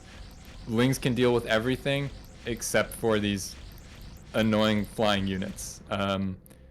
And as long as Protoss is on 1 base, it could be worse. It's not great, but it could be worse. Well, there is the thing that we can see in production that, you know, Zerg doesn't know, but Temple Archive is about to finish. And I don't think that's for Storm. It's for the KP boys. So if you can clear out Eddie's Overlords, even just to get a hold to get them into base, this could do some big damage. And this will also remove the Lings having any kind of real, oh no, losing that Corsair is so important. You cannot afford the way this build's been going. Does have a second one, gonna go back to work on some more Overlords, but oh, this is gonna be very dangerous here. Has to be super careful not to get these DTs killed by being overly aggressive. It looks like SirGlinG actually pushing out, deciding now is the time to take a natural. Corsair possibly hasn't seen a ton of Hydras, so assumes that there are just a lot of drones on the way, but there's still a significant number of Zerglings, and walking down this ramp means that you're allowing them to get a significantly better surface area. This is pretty scary. There's a little window for Leonix, but those Dark Templars are really going to push the Zerg force back. Yeah, I mean, paying attention though, they didn't even swipe to kill anything, and like he just pulled everything back right back to the Overlord. So understands the spot they're in, but that does just freedom to finally get that expansion up, go get some cannons, maybe work on upgrades, kind of slow things down, and checking that is still 2 base Zerg. You're feeling pretty good about that, especially when the Corsair sees Lair's not even close to it up. Yeah, the fact that you don't have Overlords that can quickly relocate for quite a while at this point is just that's honestly the most annoying thing about this position.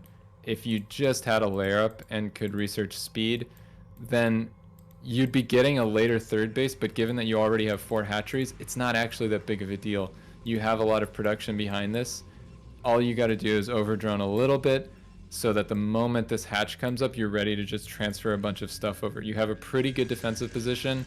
Like, in most respects, you're not feeling that bad as Zerg right now, but the lack of tech is hurting a little bit. Just start speed now. I gotta say, both of these players are like doing a really good job feeling out this game and just making sure that they're not dying to all these possible really serious pitfalls. I've been in this position a lot of times as Zerg, and I've died a lot of times as Zerg. This is a really unforgiving spot. It's very easy to misjudge the size of the Protoss army and like how badly they can mess you up at any given moment. Yeah, absolutely true. Especially considering that the game opened with a late pylon, like from the Protoss. So it's like this could definitely be a much worse game. You do see a little attack from Leonix up to the front, but plenty of cans already here. Gonna start working on his forge, but that's an armor upgrade far away at this point. But like we see, there's High Templar done. Storm's about to finish. And it's like, even canceling armor upgrade, knowing that Forge is just going to die, but like SirGlinG's army, the tech is looking pretty good, but look at the supply. Zerg's actually ahead, and the work count's not looking bad either. They just don't have that third base yet. Whenever they get a chance to get it, it's actually going to be a very interesting game moving forward. I'm surprised with the opener that no one has this clear advantage just yet. Yeah, honestly, I think SirGlinG just playing a tiny bit scared. I'm not super convinced he needs all these cannons, but maybe, I don't know. It's so easy to lose. Honestly, it's probably better that these are just built, because, you know, you just a couple more Hydras than you thought were on the field walk towards the front of your base, and all of a sudden you just flat out lose the game. So, you know what? This is fine. Finally, Zerg clears this Dark Templar and takes this extra base. It looks like they're droning up a little bit as well, so when this comes up, they'll actually have drones to transfer over here. Is that droning a little bit to you? They have this many? I saw like they were producing like 8 at once. Like they're really kicking high gear because SirGlinG, like they're building up the force, but they don't feel very comfortable moving out of the map just yet. Well, I think that it's kind of reasonable, right? You're still worried. You see DTs one time and it kind of like keeps you in your base. And this DT is going back to the space. So this was actually just Protoss moving it away. It wasn't Zerg chasing it away. I wonder if he's actually going to hit this hatch. Yeah, okay. So does elect to just stop this in its tracks. I think Zerg has, it's got Overlord speed, might be able to save this, but this is still super annoying. It's gonna be close. Closer than I think. I think it does get saved though, but it does just pull away that Zerg army away from the front of the base. So if SirGlinG's trying to like delay that kind of contain, takes some pretty big damage. The hatchery is pretty weak, and that makes an easy target whenever you go on the map. Like that's where you're gonna be able to attack. I think I don't remember if I saw it. Did you see Dragoon range get researched? I think that's the one thing I'm really worried about. That, you know, we're kind of late in. You're getting to those mid-game armies. If you don't have Dragoon range, it's going to be pretty hard to deal with once they start investing in lurkers. I did not see it, but I'm also not seeing very many goons. I think SirGlinG is just going really only Zealot Templar, which is cost-effective. It's really strong, honestly. Like, I think, still no upgrades on these Hydras. Like, these Zealots have the potential to do a ton of damage. But this is 9 lurkers being morphs. Like, they have potential to do a lot of damage too. It's very easy to overextend yourself to a bad spot. Ooh, decent storm. Leonix does get out of it pretty quickly, at least. That's a super solid play from both players, honestly. Yeah, I am not upset about this inning. Yeah, it's another PVZ with another very different feel. Like, the look of all these games, we have not seen the same game 10 times, you know what I mean? These players all have a different style. The games are, like, back and forth, and for the most part, it's pretty competitive, like what we're seeing. It's not like one player should get completely blasting the other. Some Zealots are going to try to poke forward, but enough lings and a lurker are going to be enough defense. Does reveal lurkers, which at this point you would be able to assume. Observers are out of the way, so not a problem at all. And that High Templar gets picked off. Nice little move by these Hydras. Yeah, goon range and goons now getting added onto the army, so looking more and more like this classic mid-game force. But oh my gosh, these 3 High Templar are very exposed. They'll probably be able to take some Hydras with them. Ooh. They still have energy. Keep going. Keep trying. Oh wow. Yeah, they're gonna get a lot done, but yeah, they will fall. Just buy time. Yeah, it's still pretty painful. I mean, but we've got observers out now. Yeah, I mean, like, both of these players doing just, yeah, I cannot stress enough. This is like a really awkward, scary game from both sides that they both navigated really well. I mostly really know it from the Zerg perspective, but, you know, all of these builds where there's just a lot going on in the early game, they all feel so fragile. Yeah, I will say though, you could just see from the supply of the drones, like the map pressure that SirGlinG keeps trying to poke out. Leonix has definitely done a better job navigating this game. They're in a much stronger spot right now. And this is a 3rd Nexus. It's pretty bold, and that's not a location you want to be taking anyway. So, like, we'll see. There's a lot of lurkers are sieging up here. Certainly, I don't know if they really want to try to fight this without any splash damage to account for. But we'll see. There's so many lurkers here. So we got some detection. They are going to go forward and try to go for it, but I don't know about this. You're going to really bruise these things up. This is, I think, oof, that's a tough call from both sides, honestly. Having just unprotected lurkers there is just super scary for the Zerg. You're at a huge risk to just lose them outright for not a huge cost. I mean, those are really expensive units that you're effectively just throwing away. And now they're not really doing anything. He's pushing forward with these Hydras to try to get some damage done on this 3rd that's going up. But these lurkers aren't really doing anything. He's not repositioning. Yeah, I think in that particular engage, Protoss definitely got the better of him, but now these lurkers repositioning to a really annoying spot. This is just obnoxious. Like, you have to, now you're just forced to play really patient and carefully as the Protoss. And if you ever just overstep your boundaries, these lurkers will chew you up. Again though, okay, there is a lot of Hydras coming to reinforce this, so this is actually very scary.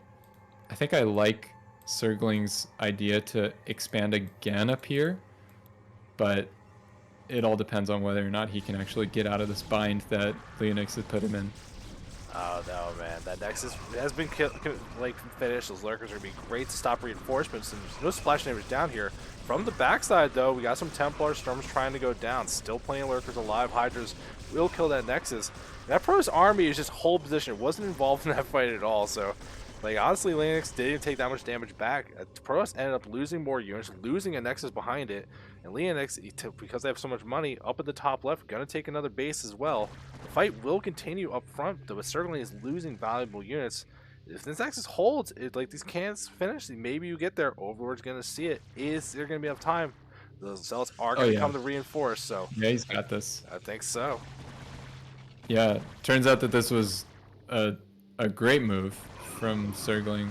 Like, he now has a, are these far? Yeah, okay, these cannons are far enough along. This should be sufficient defense.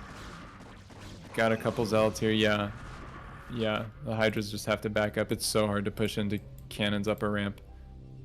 Yeah, but like, think about, like, SirGlinG was just barely hanging on, right? Spire on the way, so is Hive. Like, cannons are great, but if you wait a couple minutes, you get those links, you get those defilers, Darkstorm, like, this base dies immediately. And you can see that obnoxious spot. If Leonix doesn't give up that spot where the reinforcements are going to come from, certainly he's just going to have a nightmare just leaving his natural to get onto the map. Is trying to storm, but things are spread out pretty well, not causing any problems. Hydras are going through a different route, though. Ooh, I don't know. At some point, there's going to be enough to just break through here. He thinks he's already there, but 6 cannons? I don't know. I don't know, man. Yeah, this is so on the edge for Protoss. Like, if he cannot break this position right outside his natural, then I think it's just game over. Like, he can't actually just, he can't make Zerg play his game.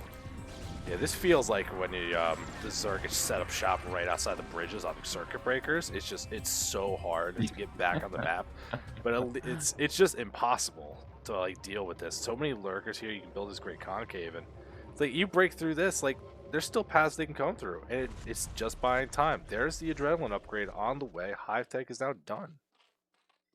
Yeah, I will say though, Protoss has been keeping up with upgrades way more diligently than Zerg, so they do have that going for them. But yeah, army supply is the real problem.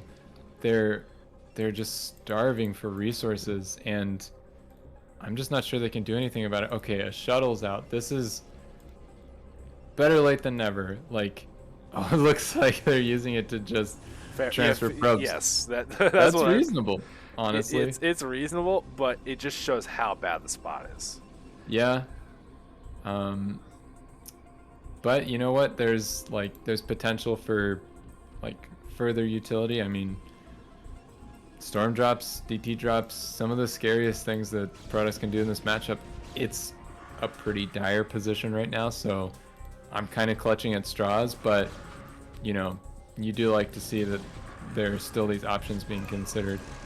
There is a big force for SirGlinG that might be able to push out, but this is just a hard position to get out of. And there's a siege over that 3 o'clock base as well, so SirGlinG has to try at least. Like, you can't just sit here idly. Decent Storm's doing some big damage, it does clear a lot of these lurkers, but the cannons fall over to 3. A lot of the lurkers did die in the siege, but plenty of Hydras still here, and their upgrades are reasonably okay. I think if SirGlinG can get there, maybe there's a chance, but there's just so much ground force that got killed breaking out here. Even the probes from the shuttle, the betrayal, won't pick him back up or nothing. Oh no. He's just leaving them behind. God, treachery.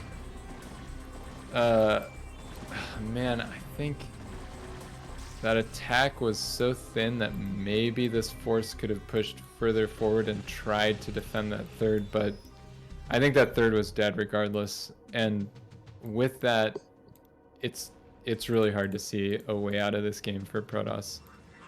Yeah, at this point, like, you have to attack and kill a base, because the game's going on too long. We see that consumes on the way. Defilers are now in play. Like, you can't take a base and throw cannons and hope for the best.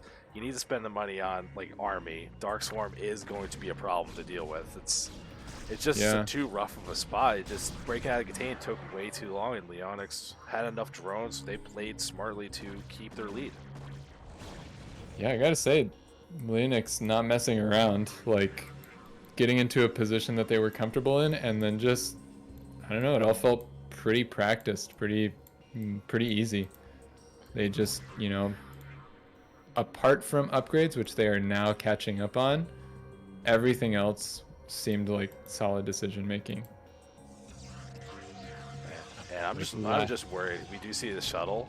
There's skirts along the bottom side of the map. Like, if you go for like the drops, like, nah, I gotta get something. All you do is pick one wrong path. Hydra's gonna move forward. They're gonna try to fight again. There's not really.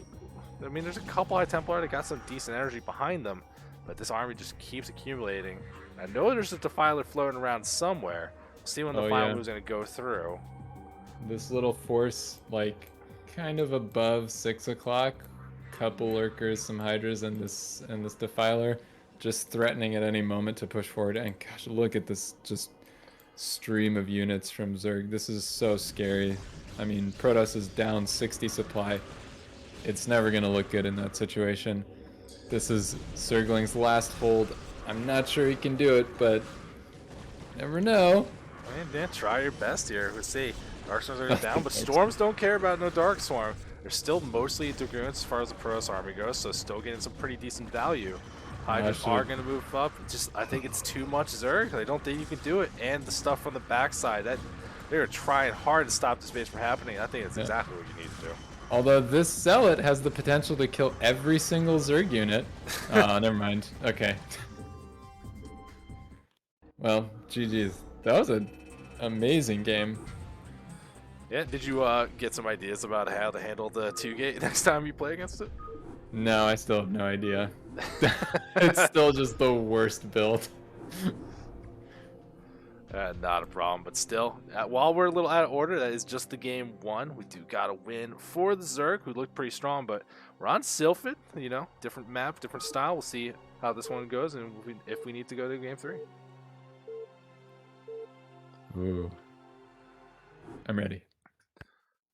I mean, Sylphid, I'm always ready for Sylphid. These guys didn't play Towers Spot both times. These colors are acceptably whatever. In the top middle, in that magenta Protoss, it's SirGlinG, currently down 1 game. And in the bottom right, in the olive, it's Leonix. Yeah, I know that this top base mines super well for Zerg. I assume it does for Protoss as well. I assume this is just the base you want as every race, just because it's so efficient. I don't know. Every time I just love talking about it. I don't know why. It probably doesn't make that big of a difference, but it's one of those things that when you get it, you're just like, yes. So, yeah, I guess that's a nice thing, right? That's cool. Mm-hmm. But if Zerg ever went Mutas, the gas and the minerals are so far apart from each other that is a complete pain in the ass. Yeah, hadn't really thought of that, honestly. You do have a lot of surface area to deal with. Yeah, mutas are fragile. I'm like, I want to be able to use them, but I still can't manage them consistently in this matchup. They're just, it's really punishing. Like you drop a bunch of resources into this, and if you don't deal with the Zealot counterattack, and if you lose too many mutas, like it snowballs really hard against you. The opposite can be true, but it's just a very swingy kind of choice. It does mean that if you're good enough, you can spend some like extra energy kind of dictating what the Protoss is doing, and you know, just it almost feels like you're keeping them honest, but it's, I don't know, I find it so hard to do. I love Mutamicro, but it's just versus Protoss, it just feels really punishing. Well, I think just one of my favorite things about it is it does, like, when, you know, there's these kind of like small Zealot attacks that are pretty popular, you don't have to go crazy on mutas, but you can do enough to keep it honest, and then they retain value picking off Templars, making them make cans at all these bases. So it's like, you don't have to go crazy with it, but it's definitely, they can find their value, and you don't have to just go balls to the wall pretending you're Soma, you know? Even though that's very fun. Oh, it's very fun. Yeah. It's very easy to lose, but it's very fun. Yeah. SirGlinG did scout in time, saw some eggs, wasn't 100% sure, made the cannon before Nexus just to be safe, because this map is, again, short distance, have to respect that Lynx could put on some pressure. But hatcheries are not really getting messed around with too much here. We do see the positioning, and when I see that forward base being taken by the Zerg, it doesn't always mean it, but it makes me think 3-hatch Hydra. It's such a short distance from that one. Just the reinforcements, every little second helps. Yeah, yeah, I feel that. It also is a pretty natural base to take in this position because you're like, it's kind of on this reinforcement path. It's like, in some senses, very easy to defend this and you're natural. Even though this isn't real high ground, which is annoying, but oh, he's not actually okay, he corrects it. He's now mining gas. That's nice. Yeah, but who knows? He might go for aggression. We'll know pretty soon. Oh no. Oh, he killed a probe? He killed the probe. Now is The the moment moment. I looked away. He's doing it. I looked away. He's doing it? Yep. Nice. It's Hydra's. It's Hydra time. Great. Yay. Fantastic. This is, I don't know why people hate. This is a very strong, legitimate build. I am a Protoss player. Of course I hate it. Everybody's The top trend trick for you to win this matchup. Protoss players hate them. We get it. Like, yeah. Yeah. 5 tricks that Protoss players hate. Yeah. ooh, it's I've just been trying to. I've honestly just recently been trying to add this into my like bag of builds, but I've spent so much time doing like layer builds that it feels really unnatural. I think I just need to get used to, you know, knowing when to stop committing and like start building my tech again. Because again, I really don't think it's the end of the world if this gets scouted. I think it's just a strong build regardless. Kind of like 2-gate, right? You can still, there's still a lot of room to get work done with a 2-gate versus a Zerg, even if like last game we saw it get scouted and the game went pretty long. I think it was just like slightly better decision making from Leonix, but yeah, realistically that game could have gone either way. Yeah, so Zell has to be forced to scout. The two probes, like second probe went out, got killed in the middle of the map, so didn't get to scout anything. Zell is trying to get some kind of info, but the main was blocked off, so just getting what it can here. So, I mean, you're assuming it, you kind of know, and SirGlinG is actually going Citadel first time we've seen it tonight. So, really trying to lean into, I think I know what you're doing, let's see if I can be ready to deal with it. But it's still always hard. Like, when you don't have any vision, you don't know how many hydrogen are being made, when can you stop making cans, when you have to be really careful. You'll have a stronger ground army, you'll get to the Templar a little faster, but playing in the Dark Till Then is terrifying, and it's so easy to just make the wrong decision. Yeah, but even if you don't see anything, you really got to build at least one cannon. No. Oh my gosh. gosh. No. Oh, that's, ooh, that could have been way worse. Okay. Honestly, that actually turned out okay, but Leonix has to build, like, he sees this aggression, like, and he hasn't seen anything. You need at least a second cannon, I think. I don't think you can not build any more cannons. You need more than that. Remember, that cannon took half its damage. It died so fast now. Oh, you can start my working gosh. on the walls. There's no way you're going to morph cannons. There's some zealots made, but they're slow. You got to be careful. Good micro from Leonix, making sure. The zealots are just backing up. They have to consolidate. Like, is there going to be a chance? He's waiting for Zealot Leg to finish. It's still pretty far away. Oh, the Forge definitely going to die. And you can see cans way off in the back, giving up the entrance here. Leonix in a great spot. And the reinforcements aren't helping. They're staying back a little bit too far. Will he have time to get everything? Pulling the probes in two. The Zealots don't finish their upgrades in time. Oh no. So much damage going through, but maybe holds for now. Takes big damage though. Just a, like, No, you can see how fast it can fall apart, like, just a tiny bit too slow, like, wasn't too decisive building those cannons, and all of a sudden, the game is almost over. Like, this is just, whoa, man. That happens. That's ZVP. I mean, if we got through an entire ZVP night without seeing that happen, I would have been amazed. But yeah, it's got to happen eventually, right? You can see the defense completely crumble at this point. No more Forge available to help you build cans, I don't believe. It's just these gateways in the main. It's just not enough.